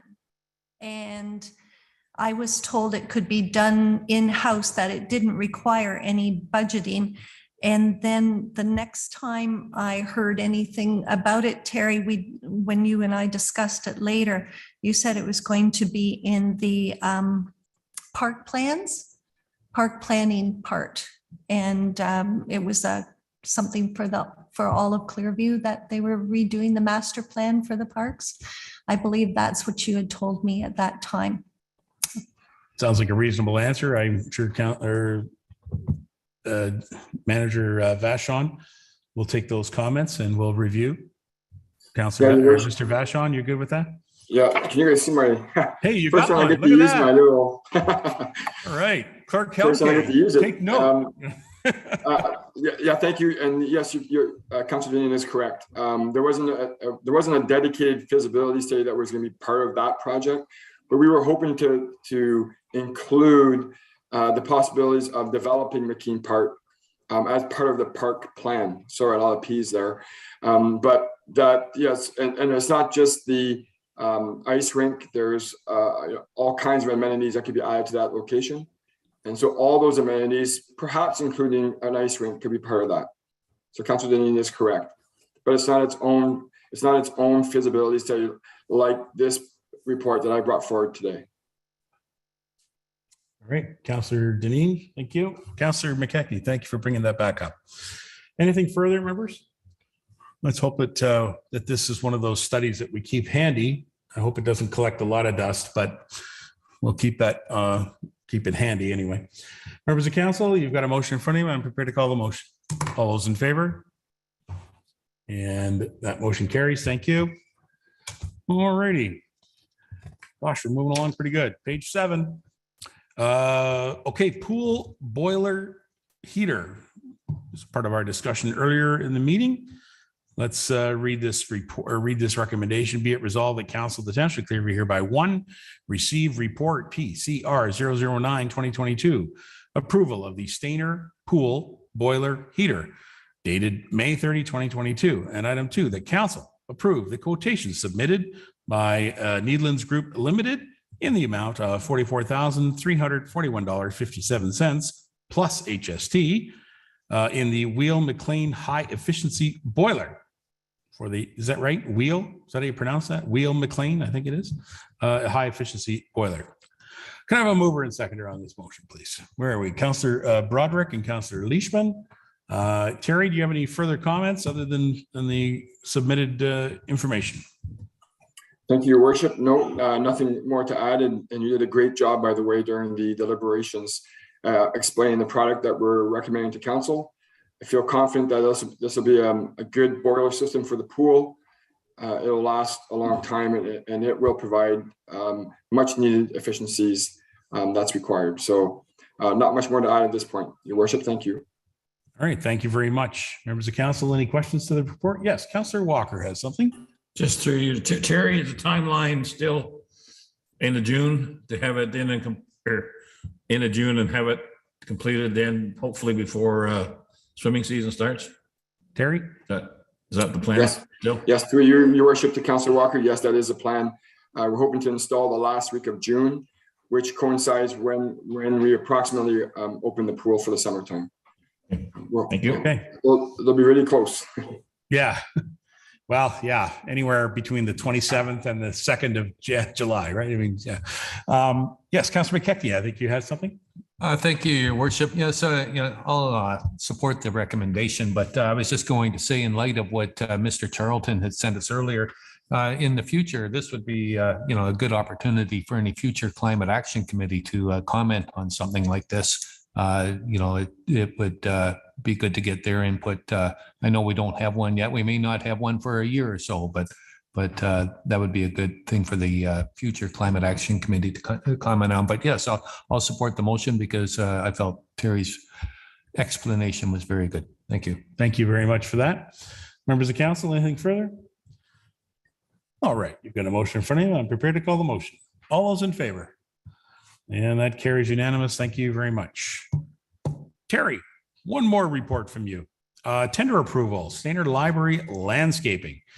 Okay, so there's several items here, including Terry, I believe you have a presentation you'd like to make. So I'm going to read the motion. I'll let a mover and seconder, and then we'll go straight to your presentation. Okay, Terry? Thank you very much. All right, council, be it resolved that council of the Township of Clearview hereby receive report PCR 010-2022, tender approval for the Stainer Library landscaping dated May 30, 2022. And item 2, that council approve the tender submitted by R&L Construction Limited in the amount of $288,315.99 plus HST for the Stainer Library landscaping project, and that the total cost of the project be funded through the land sale reserve. Okay, mover and seconder on this motion. Mr. Leishman and Broderick again. And Terry, as I said, I understand you have something you want to share with us. So I received notice just before the meeting that you were going to present. So council, I'll turn the chair completely over to Terry in his presentation for us. Thank you, Your Worship. I'm going to try this share screen with this new hybrid setup. Hopefully it works. I'm trying to set it up so I can actually look at my presentation and also look at council's camera. So bear with me for 2 seconds here.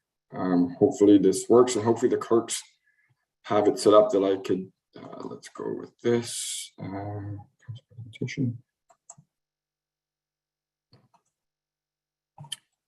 Your Worship, do you see my screen? Yes, we do. Excellent. Do you see my cursor? If you can go to presentation mode, it'll eliminate the images on the left side of the frame, however. Okay, I left it that way in case it didn't work, but I'll try this as well. Still good? That's good. That's good. Okay. Thank you. My cursor? Awesome. Do you see my cursor, Your Worship? Yes, we do. Awesome. Yes, we do. So thank you, Your Worship and council. I just wanted to spend a few minutes and bring some pictures forward and some issues and concerns to council. So we refer to this project as library landscaping, but in reality, it's not just the landscaping for the library. It's also landscaping for the front entrance of the building as well as the arena. And I think it's important that I show council some of the issues that we have and hoping that this landscaping tender that we have will solve all those issues. So just moving forward, this was pulled from the original plan that was done as part of the library. I wanted to show council here on the right side of the screen what will happen in front of the library windows. So a lot of concrete pathways, accessible pathways, new trees, sod, proper drainage. You'll see on the top right side some drainage holes. I'll show you some pictures of where those are. But it's Terry, important. I'm going to just interrupt here for a minute, Terry. Yeah. If I can ask Sarah, just grab that image of those 3 images and drag it over to the other side of the frame. And then that way we can see, because just there you go. And then that works better. Okay, Terry, carry on with your moving of your mouse. Thank you, Your Worship. And I apologize, it is a little fuzzy. I had to blow it up onto my screen. So again, I apologize for that. So again, like I said, the right-hand side is the landscaping. Along the south side here, you will see a lot of curb work to adjacent to the accessible parking that we have. You'll also see curb work in front of the library entrance area down here, kind of in the middle area, and all along the front of the arena office areas along to the front door. So a lot of curbing, some concrete, a lot of greening up of space, and beautifying this whole entire east-south entrance location. Again, I wanted to blow up a little bit further the entrance, so council really understands the curb work and the concrete work and the brushes that's going to be added to this project. A few pictures to share with council. Are we still good, Your Worship? Do you see those clearly? Yep, go ahead. Excellent. So you'll see here right now the existing landscaping in the front entrance here is pavement. The new project will wrap around the entrance here and head down the entire front entrance right up to almost that fire hydrant at the far end. Again, another picture and another concern that I wanted to share with council is my understanding before my time, this little curb here with this pavement, there used to be some green there, some flowers, some flower beds. And at some point in time, they pulled that flower bed out of that area, and it wasn't sealed properly along the wall here. In our offices, so these 4 windows that you see right now, they're windows for our offices, and quite often there'll be a leakage that will come through underneath this pavement into the office area. Also, we find, especially at this time of the year, a lot of insects are coming into the building. We have a little bit of an ant infiltration that's happening, and we're hoping this whole new curb will be removed as part of this project. New proper seal will be installed on the ground, as well as some new earth. So we're looking forward to remedy that situation along this wall here. This is just the same area, but from a different angle. You can see a little bit of the dip here where the existing natural gas pipes are. And again, this whole curb will all be removed and rebuilt properly. Another issue I wanted to share with council, in the middle here, you see the drainage from the roof, from the new roof as part of the library. In this drainage, there's a heat trace that melts the water as it comes down the roof. Unfortunately, this was just a temporary setup, as we knew that the landscaping at some point would be redone. So the landscaping project will redo this whole drainage, and it'll go under the ground, and it'll go right into the drain. What's happening right now during the winter seasons, in the last 2 winter seasons, this water gets melted and then it drains all into the front area here, making the front entrance of the library an ice rink. And so we're looking forward to this landscaping project solving this issue that was put there on a temporary basis. Again, I just wanted to show some of the curb work and the existing accessible parking area. This is going to be all redone properly and have proper accessible curbs that'll delineate the parking area with it and the new green area. Oh, sorry, wrong. This picture here, council, I wanted to share with you the roof system. This roof system was designed with the landscaping project that was proposed, that the water would come off the roof and fall to the ground and go towards the drains.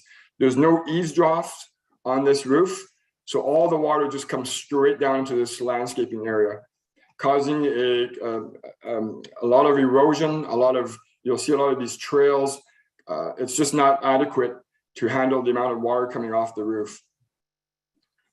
Here's one of the drains that I was referring to that you saw in one of the first slides. The landscaping project will lift up the groundwork and make it flat with this drain so that the water that comes off the roof will seep its way into these drains. Here's a second drain at the far north end. You can see how it's elevated from the ground. Right now, no water is going into these drains. And when this landscaping project will be complete, again, the water will flow into these drains and leave the area. And here's a third drain on the far north end as well. Again, this one's doing a little bit better job as it is flush to the ground, to the existing ground. But again, we're hoping the new landscaping project will assist with that drainage as well. Just very quickly, just to recap some of the benefits from this project. First one is it will green up the area around the building. Right now it's full of pavement. It's not really welcoming.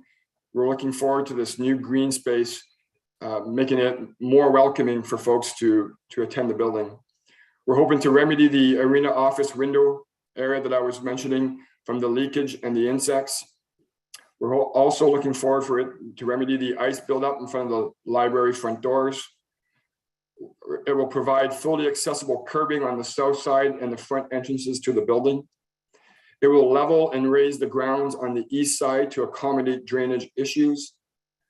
It will also provide shade areas to attract patrons outside the library and the arena with accessible path and walkways. And finally, it will continue to support an award-winning facility with proper landscaping. I'll just stop sharing my screen, Your Worship. And I guess my final comment, Your Worship, is obviously, I'm not the CEO of the library. I'm the Parks and Rec manager. We're very happy and pleased that this building is next to the arena. We're seeing a great usage and a good mixture of people using both facilities. I'm very proud myself of our library. I'm not a library person, but I'm very proud of it. I think it looks fantastic. We have a few little operational issues that we've dealt with, being that we opened up during COVID. But this project, Your Worship, will become a real statement location in Stayner and in Clearview Township. And I'm looking forward to this project. I'm working on this project this year and finalizing that library project. With that, I'm available for any questions. Great. Thank you very much, Terry. And thank you for working with our library CEO and the library board on this as well.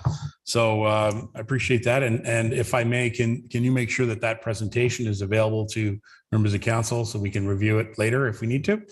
Thank you. All right. Members of council, have you got any questions to Terry? Yes, Councillor Walker is up first. Go ahead. Thank you, Your Worship. First of all, Terry, thank you for the report and thank you for looking after my number one pain was that drainage by the library door, creating the issues it has in the wintertime. Thank you for looking after that. The other question I have, relocating the flagpole then, will you take it down and put up that flagpole still usable, or is it rusted and needs to be replaced with a new one and relocated somewhere else other than that close to the building? Terry, a couple of questions there.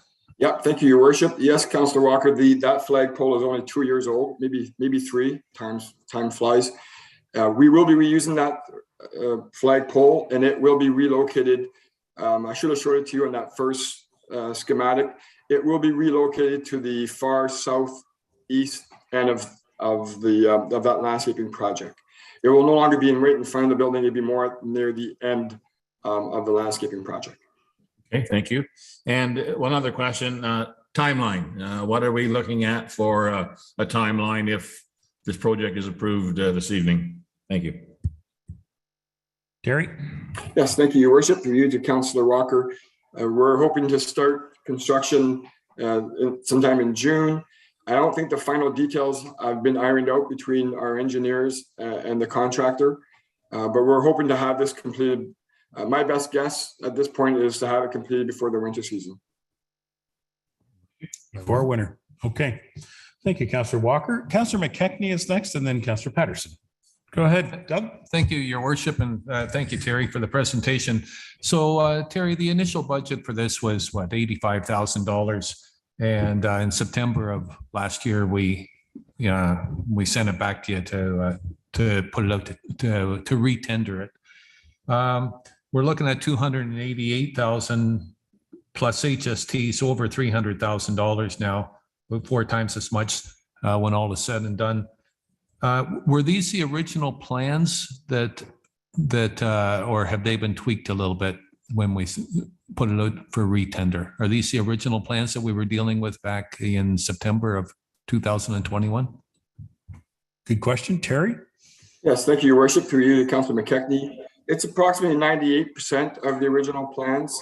Councillor McKechnie, we did do some slight changes to the accessible parking location.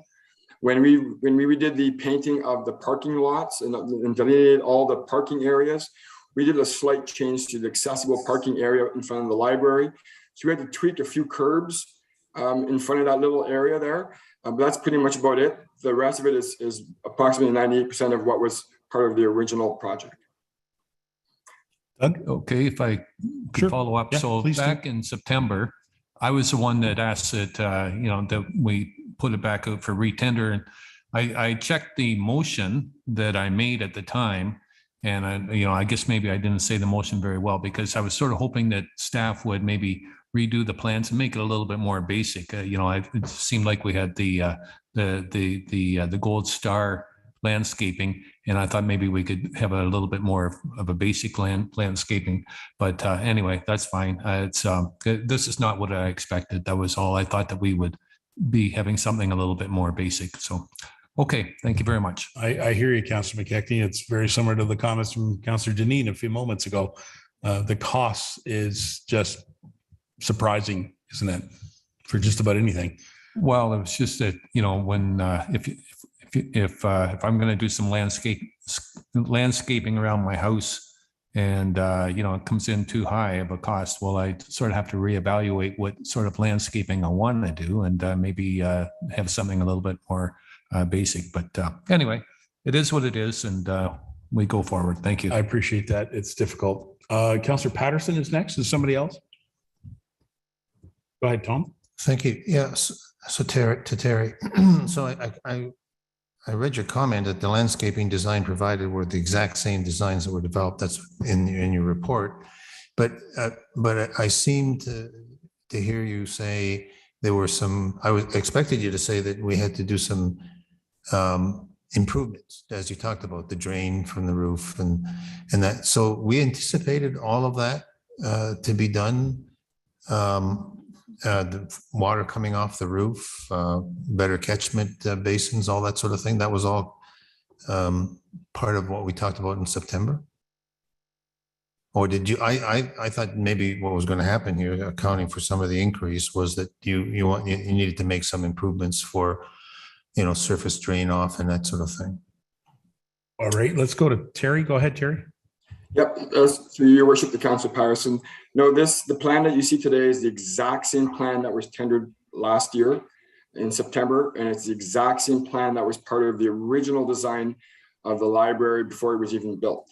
We've like I said, we just tweaked a few curves here and there to accommodate the new accessible parking, but it's the exact same plan.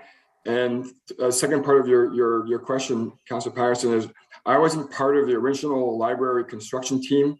I don't know if it was anticipated back then regarding the drainage issues or the way the water flow. I would assume it would have been, but we haven't changed the plan at all to accommodate those issues. It's the exact same plan. And also, maybe if I can add, your worship, obviously we as Clearview Township, we have certain specs, we have FADs, standards. Those are, when I don't really see this as a golden star. I apologize. I see it as the basic that we can do for that location. Maybe we could have removed a few trees, maybe a few brushes, but when it comes to the drainage and the groundwork and the amount of sod and the curbs, it's pretty much as far as I see it, pretty much the basic standards as you can probably get. Yeah, just it's not my comment about the gold star. I'm just having gone through what I saw at the Village in the Green, and it's very similar concrete work with the raised gardens and that sort of thing. So I guess my question is that this might seem reasonable for what you're doing right now, finishing. I just didn't see it in the original plans that we were taking in that many things, little improvements here and there.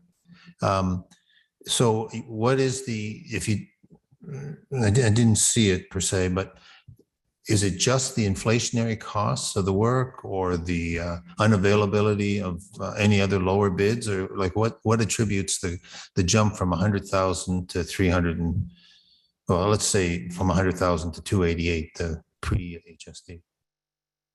Just the price of materials, cost of labor, what was it? Terry? Thank you, Your Worship. I'll do my best to try to answer that. I don't have a definite answer, unfortunately.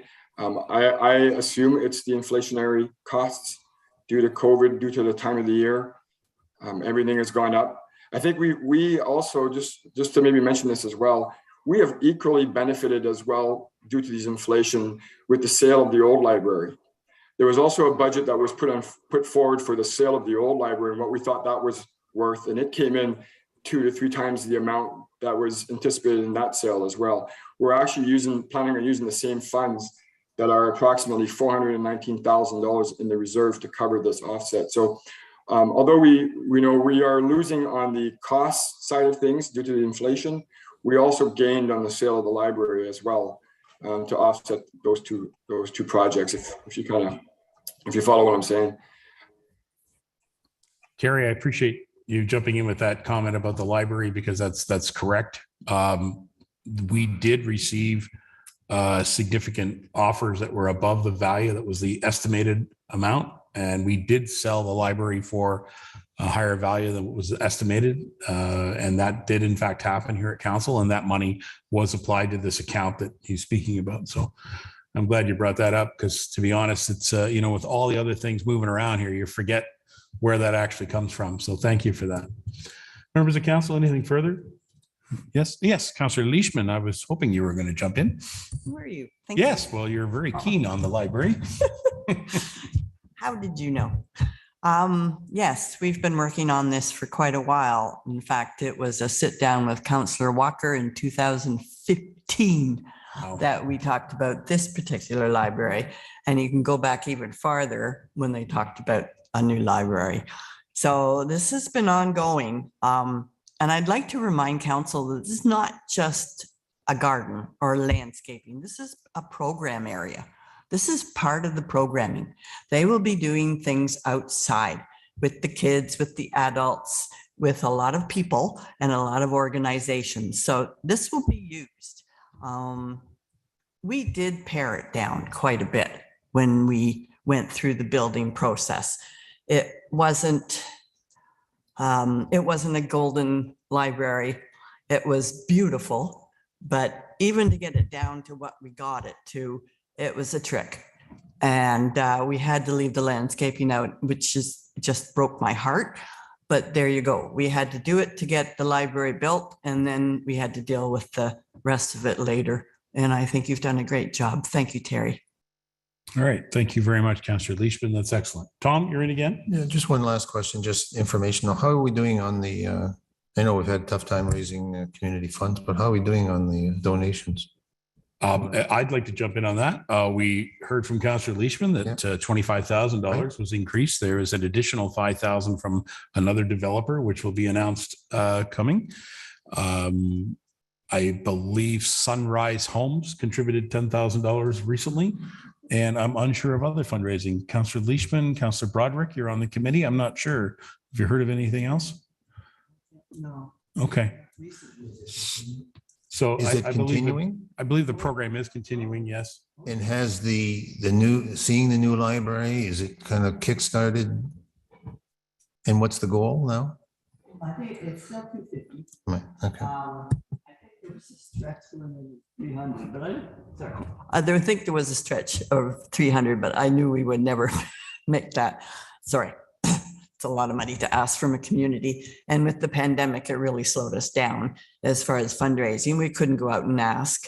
We got the thermometer to sort of show it, but it hasn't really moved, didn't really move much during the pandemic, but it's picked up speed. And I think, yes, after the new library opening, I think we got a good response. So I don't know the amounts. I'm sorry, I haven't talked to CAO since. But I'm anticipating more from possibly the development community, those that are investing in the community as opposed to individuals. Well, I can tell you that our mayor is doing his very best. We haven't tapped that market out yet either, have we? I'm sorry, Tom? We haven't gotten all the current developers that we're working with towards building, having funded yet. No, Not but all as of I them, say, certainly many of them around the Stainer community, yes.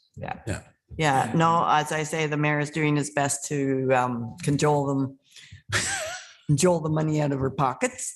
Let's hope that the challenge goes out to the other developers and they see the response. Anyway, thank you. Thank you. On that point, if I can, Councillor Patterson and Councillor Leishman, the surprise announcement that came from the Sunrise Home Development Community, that was a complete surprise and shock to me as the mayor.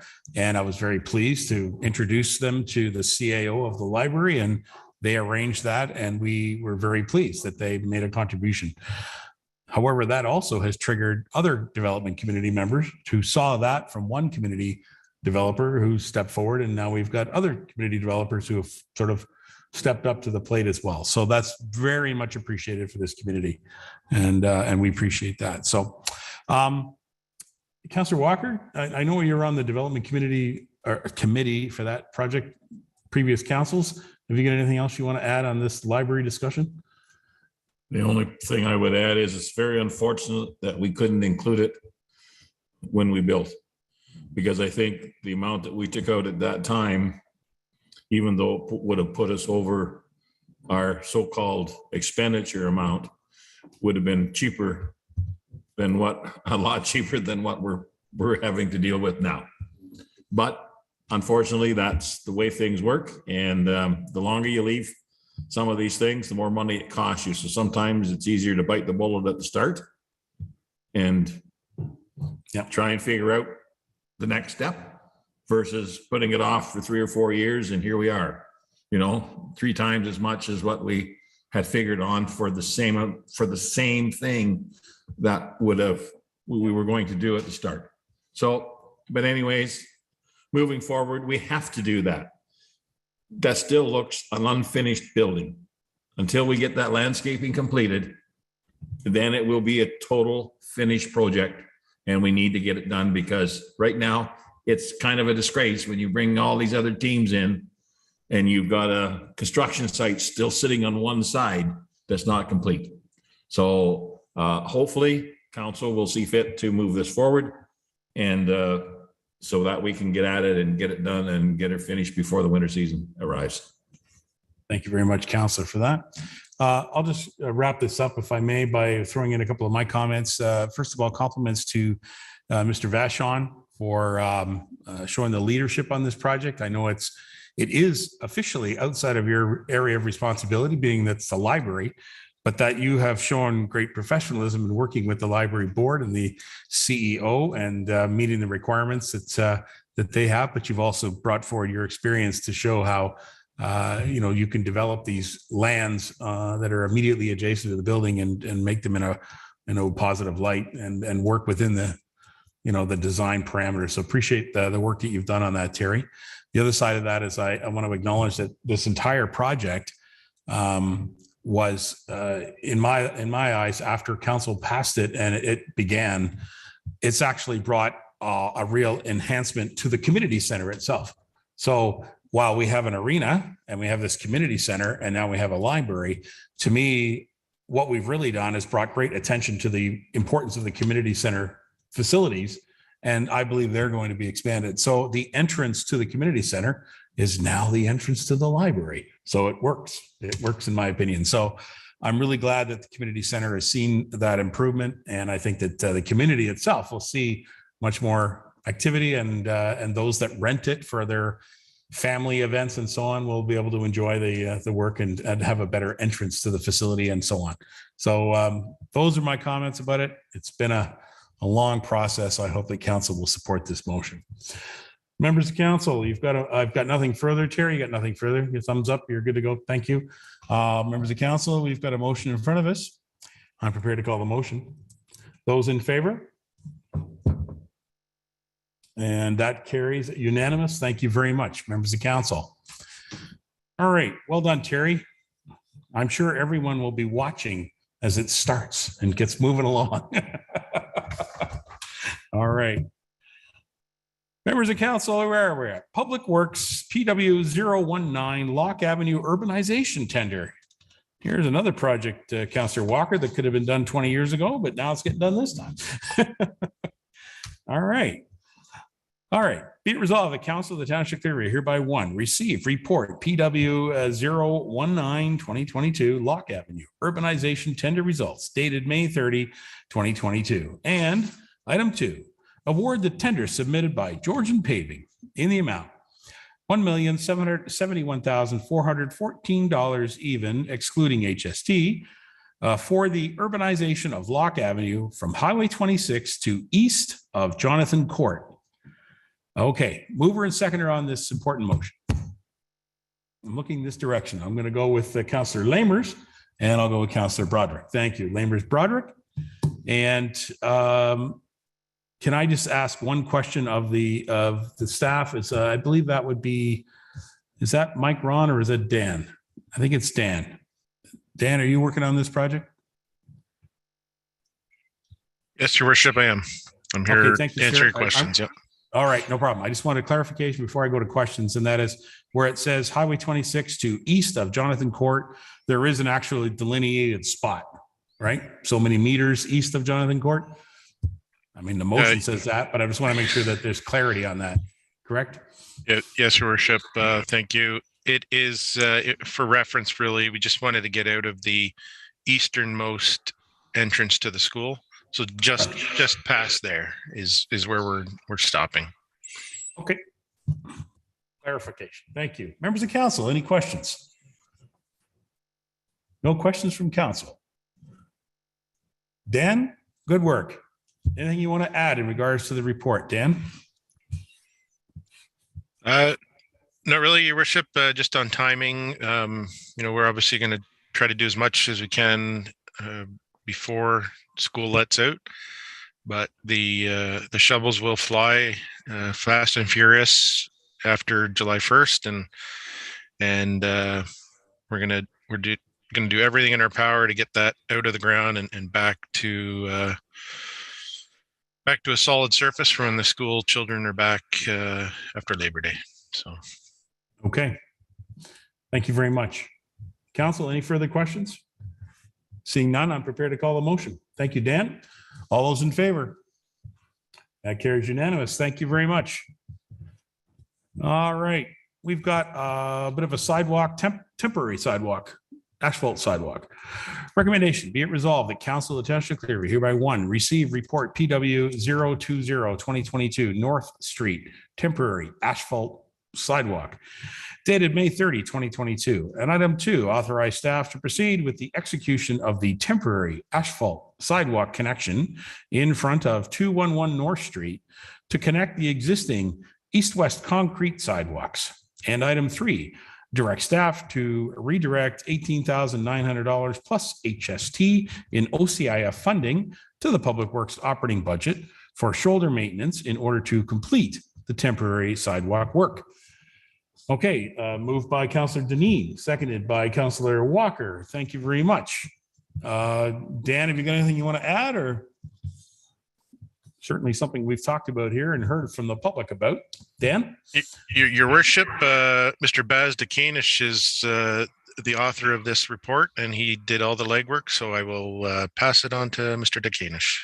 Okay, Mr. Dekanish, are you on board? Yes, good evening, Worship. Good evening, Council. Hello. Yeah, the report is pretty straightforward. Just a little brief that this was brought up as a concern in the December 29th budget meeting. And so we were able to obtain a quote to mitigate that little portion of sidewalk to connect the east and west section along North Street. All right, thank you, Baz. Any members of council? Councillor Walker, go ahead. Thank you, Your Worship. To Baz, is there, excuse me, will there be a buffer of some sort between the sidewalk and the roadway? And I know that it's planned to likely be along that north side of the road. I'm just wondering if there's a bit of a buffer, if the sidewalk will be moved back a wee bit on our property and just leave a little bit of a buffer between the walkway and the automobile section of the road. Mr. Dekanish? Yes, thank you, Worship. No, there isn't really a buffer, but we do have plans to basically add some street markings, just to at least have that delineation. Yeah, that's it. Have planned as for now. So just to clarify, that's a street marking, street painting, probably a white stripe would be the appropriate one on the right side of the road. Councillor Walker, go ahead. Is there a possibility then to put some of those, what you call them, those rubberized flexible bollards, high wise to delineate between the walkway and the road? I know with snowplows they can be removed come winter, but if that would help bring attention to the drivers that this is a walkway and that the children know that they're to be on the proper side and where they're to be. I just a thought process of somehow trying to separate the two, because I know it's right there and that's a busy road. Good point, Councillor Walker. Mr. Duquesne first and then over to Dan Perot. Go ahead, Baz. Yeah, thank you, Worship. We can certainly look into that. As for now, I'm not sure what exactly what we can do. I'll have to get back and see what we can do for that. Okay, Mr. Perot, you got any experience with this type of temporary bollard? Yeah, thank you, Worship. Yes, I do. Yeah, they're fairly inexpensive. They just screw into the ground. The unfortunate part is that they would have to be removed for the winter operations to get the snow plowing done. But a few of those across would certainly help delineate and separate the temporary sidewalk and the travel portion of the road. We're just trying to find a solution. We would like to make it wider, but there is a ditch right there, and we just thought that this was a good temporary solution until the development comes aboard. Okay, Councillor Walker, you comfortable? Yeah, I would say that's great if we can do that, and then wintertime be removed. I mean, there's not a lot. Don't think there's a lot that walk come the wintertime anyways. Depending on the conditions, of course, out there, but the summer and the good weather, there's a lot that walk and ride bikes. So to me, that would just be a really good safety measure if we could somehow look at that avenue and make it work. Thanks. Thank you, Councillor Walker. Anybody else? Nobody? I've got a quick question to probably Mr. Perot on this. Winter maintenance on it. Obviously, our sidewalk crew would be available to carry on from the concrete side to the asphalt side to the concrete side. I mean, is that would be the plan, that we would change the routing of the sidewalk plow? Yes, thank you, Your Worship. I would, I'll relay this information to the staff, the operations staff, but I could foresee that the roadway plow could plow that portion. It's just a sure extension of the shoulder of the road. So I would expect that our sidewalk would just clean up at the intersection or at the approaches to it, but the major snow removal would probably be done with the regular plow. Okay, I kind of expected you would say that, because that's sort of how we do it on Scott Street in Stayner. Right. There's Yes. a little portion of Scott that has an asphalted sidewalk. It's actually part of the Clearview Trail, that actual section right there. So it is cleared by the blade as the driver of the plow clears it. So yeah, just to be clear. Yeah, go ahead, Dan. Sorry, Your Worship. Yeah, it's the exact same scenario as Scott Street there. Yeah. That's what I was figuring that's where we were going to go with it, but I wanted to just clarify it now. Members of council, anything further? All right, good motion. We've got a motion. We've got a mover and seconder. I'm prepared to call the motion. All those in favor?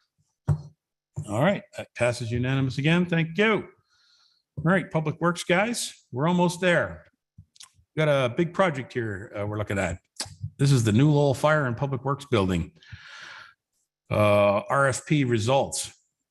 Recommendation. Be it resolved that Council of the Township of Clearview hereby one, receive report PW 021 2022 New Lowell Fire and Public Works Building request for proposal dated May 30, 2022. Item 2, award the request for proposal for the new Lowell Fire and Public Works Building project to Dom Construction Limited in the amount $3,495,000, excluding HST. Okay, mover and seconder on the floor. Councillor Lamers, thank you. Councillor Deneen. Dan, this is a very significant project that has been bounced around for a little while. Glad to see that you've got a new result. Your commentary is appreciated. Go ahead. Thank you, Your Worship. Yeah, so if you recall, earlier in the spring, I guess, we reported to council that a building request for proposal was about $2 million over budget. So we went back with our consultant, and they actually shrunk the building down a little bit. And lo and behold, with cost of lumber and materials, we were able to get that amount under budget. For the most part, if council looks at my report and the recommendation letter from RJ Burnside, you'll see a bit of a discrepancy there. And maybe I was a bit more optimistic that we're not going to use the contingency, but Burnside included a contingency amount in their recommendation, and I did not. So that was the discrepancy in those two figures.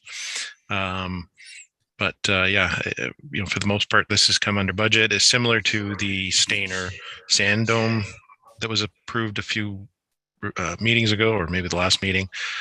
There is a negotiation period, so we can fine tune the design and the requirements for what we're looking at. So possible more cost savings to be had, but this is a good news for us anyway, coming under budget.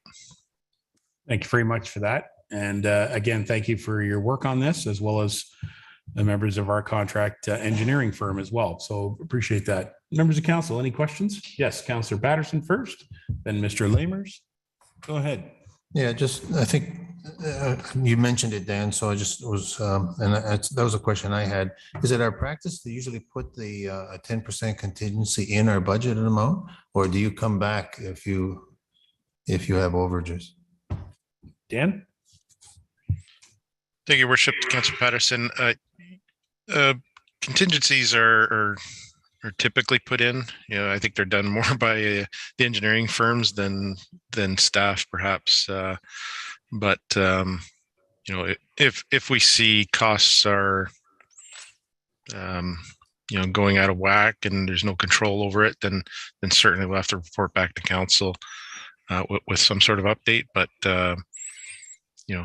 typically on a request for proposal, and as they get more into the design build portion of this, that if there's some costs that for some reason are going way out of haywire, then we'll certainly come back to council. But I think we're pretty safe in getting this amount, this project under budget. And again, with the negotiation period, I think we could fine tune that even more. So if we're looking like the costs are going too wild, we'll certainly report back to council. Thank you. Thank you very much. Councillor Lamers, go ahead. Thank you. Can you walk us through the process, where you're starting, where we're keeping fire trucks while this is all going on? Good question. And the timeline. Go ahead, Dan. If you can address some of that. Yeah. Yep. Thank you, Worship. Councillor Lamers. So for reference, if you're familiar with the property, the new building will be in place of the existing Public Works building that's there now. And again, for more reference, the north east corner of the new building will be approximately at the corner of the communication tower. If that provides you reference, non-visual reference, but so that communication tower will be the northeast corner of the building. So the building will go west from there over to pretty much the limits of where the park is now, and not any further, not any closer to the sand building, but it's going to come toward the county road a bit more. So during the construction of the facility, the existing fire hall will remain operational. Public Works building obviously will not. And once the building is sufficient enough to put in fire equipment in it, then the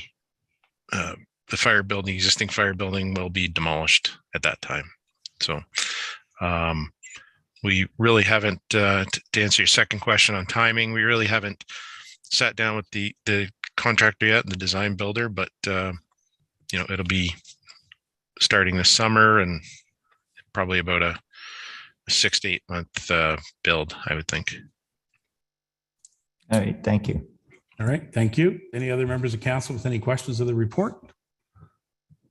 All right, I've got a question to Dan and the CAO. I believe this project will probably fall underneath our discussions regarding project management. Is that correct, Mr. CAO? This will be part of a staff person's responsibility to follow up and stay on top of this project?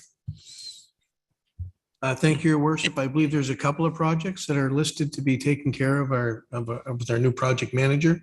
Yeah. And Dan can probably elaborate better than me, but we're excited to see Baz move in this direction, frankly. Yeah. It'll be a big help to us. Absolutely. Thank you. Dan, have you got any comment about the work that's going to be progressing as we pass the project? Once these projects begin, they get passed to the project manager. Dan? Yeah, Your Worship, exactly. That Mr. DeCanish has already been involved with the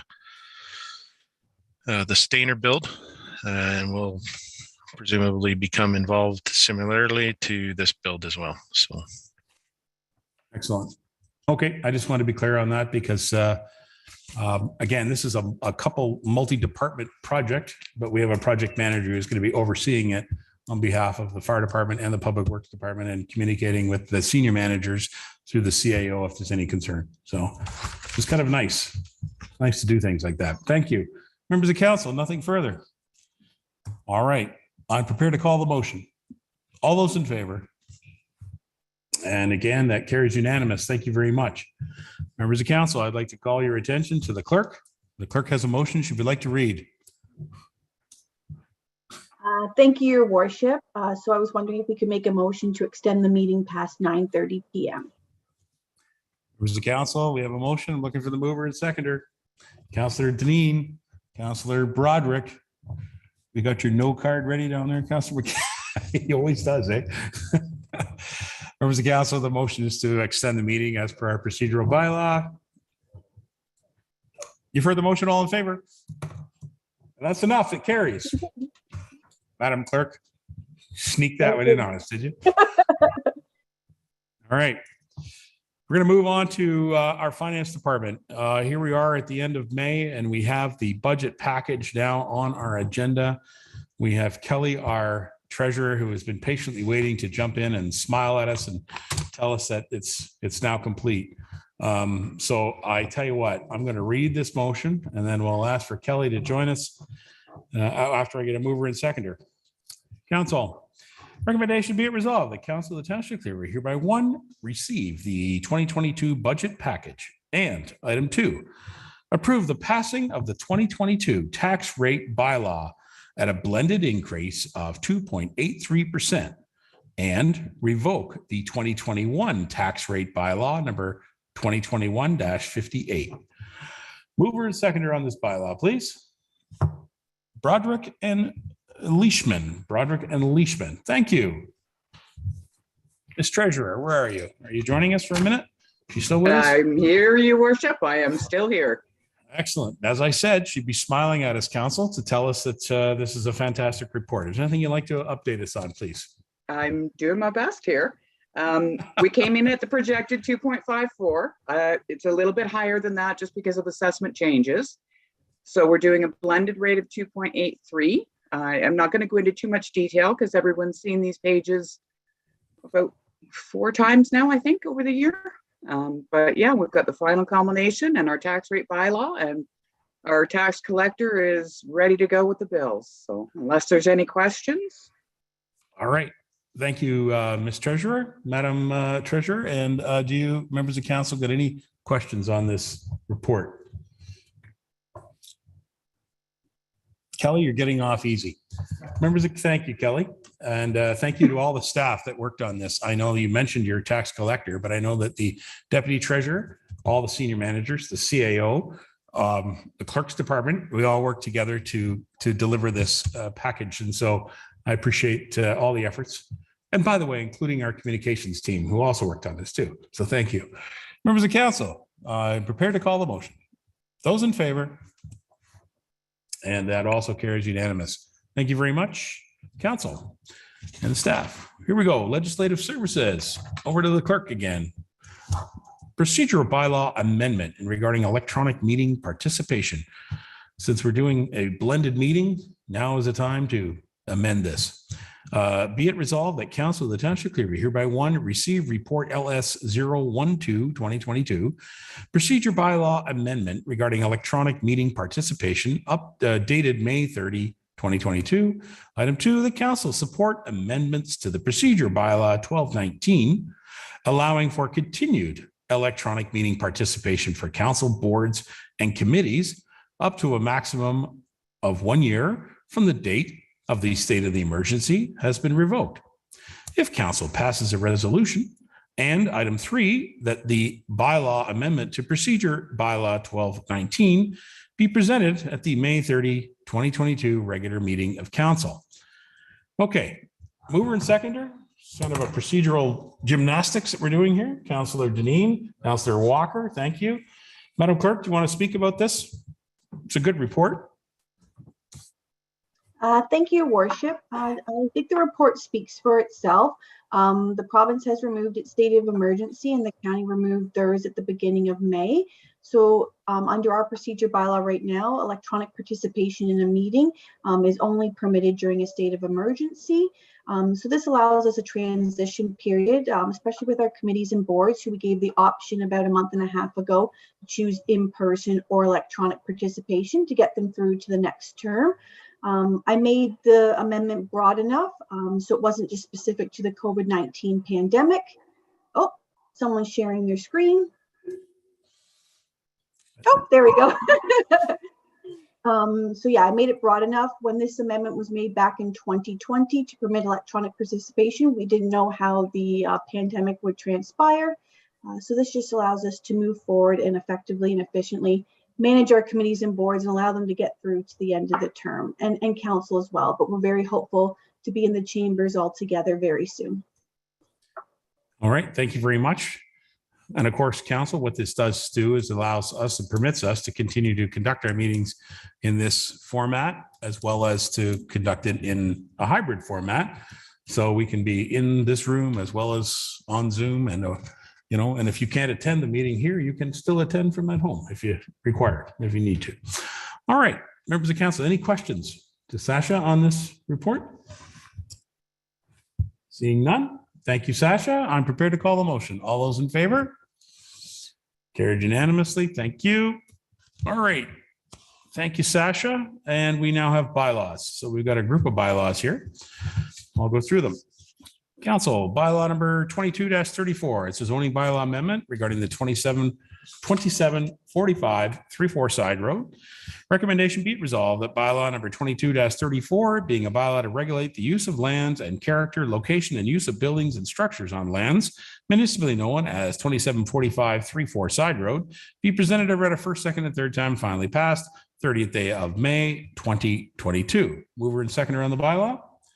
Mr. Lamers, Councillor Broderick, thank you. Any questions? Seeing none, I'll call the bylaw. All those in favor? Carries unanimous. Thank you. 2236, 121 Mary Street. Recommendation, be it resolved, bylaw 2236, being a bylaw to authorize entering into a site plan agreement between Bricks GP Inc. and the Township of Clearview for 121 Mary Street, be presented and read a first, second, and third time, finally passed on the 30th day of May 2022. Can I have a mover and seconder? Councillor Patterson, Councillor McKechnie, and I call. Is there any questions? Seeing none, all those in favor? And the bylaw carries. Thank you. 2237 zoning bylaw amendment regarding the lifting of the hold symbol at 121 Mary. Recommendation be it resolved, bylaw 2237 being a bylaw to regulate the use of lands and character, location, and use of buildings and structures on lands municipally known as 121 Mary Street, be presented and read a first, second, and third time, finally passed on the 30th day of May 2022. Councillor Patterson, mover, seconded by Councillor Walker. Any questions? Seeing none, all those in favor? And the bylaw carries. Thank you. Here's the big one. 2238, the final tax rate bylaw for 2022. Recommendation, be it resolved that bylaw 22-38 being a bylaw to set the tax rate and levy taxes for the year 2022 be presented and read a first, second, and third time, finally passed on the 30th day of May 2022. Mover and seconder, McKechnie and Broderick. McKechnie, Broderick. Any questions? Seeing none, all those in favor? And the bylaw carries unanimous. Thank you. Council, we have 22-39, a little bit unusual. So before I read the bylaw, it does say we're going to appoint the Deputy Clerk, John Ferguson. I'd like to ask the clerk just to clarify. She has an explanatory note on here, but just to explain why this is necessary. So before I read anything further, Madam Clerk. Thank you, Your Worship. So no, we're not tacking on an extra duty to John, an extra position to him. Through the pandemic, we learned that business continuity is very important. There can be times where both myself or the deputy clerk are not available for meetings for whatever reason. So it just made sense to appoint another senior official as a deputy clerk so that council could still efficiently, effectively hold meetings if one of us was not available. Our CAO was the best choice because he already procedurally attends our council meetings and understands the procedures and our policies governing our meetings. Thank you. So if this passes, the clerk, or sorry, the CAO will just be able to assume duties of the deputy clerk. He won't be a deputy clerk. He's just able to assume those duties if necessary. Correct? That's correct, Your Worship. It's business continuity at a meeting, so meeting procedures, yes. Okay, thank you. Members of council, I will read the recommendation. Recommended be it resolved that bylaw 2239, being a bylaw to appoint an additional deputy clerk for the township of Clearview, be presented and read a first, second, and third time, finally passed on the 30th day of May 2022. A mover and seconder, Deneen and Lamers. Thank you. Any questions? Seeing none, I'll call the motion. All those in favor? And the bylaw carries unanimous. Congratulations, Mr. Ferguson. There you are. All right. Item 2240, amend the procedure bylaw 1219 regarding electronic participation.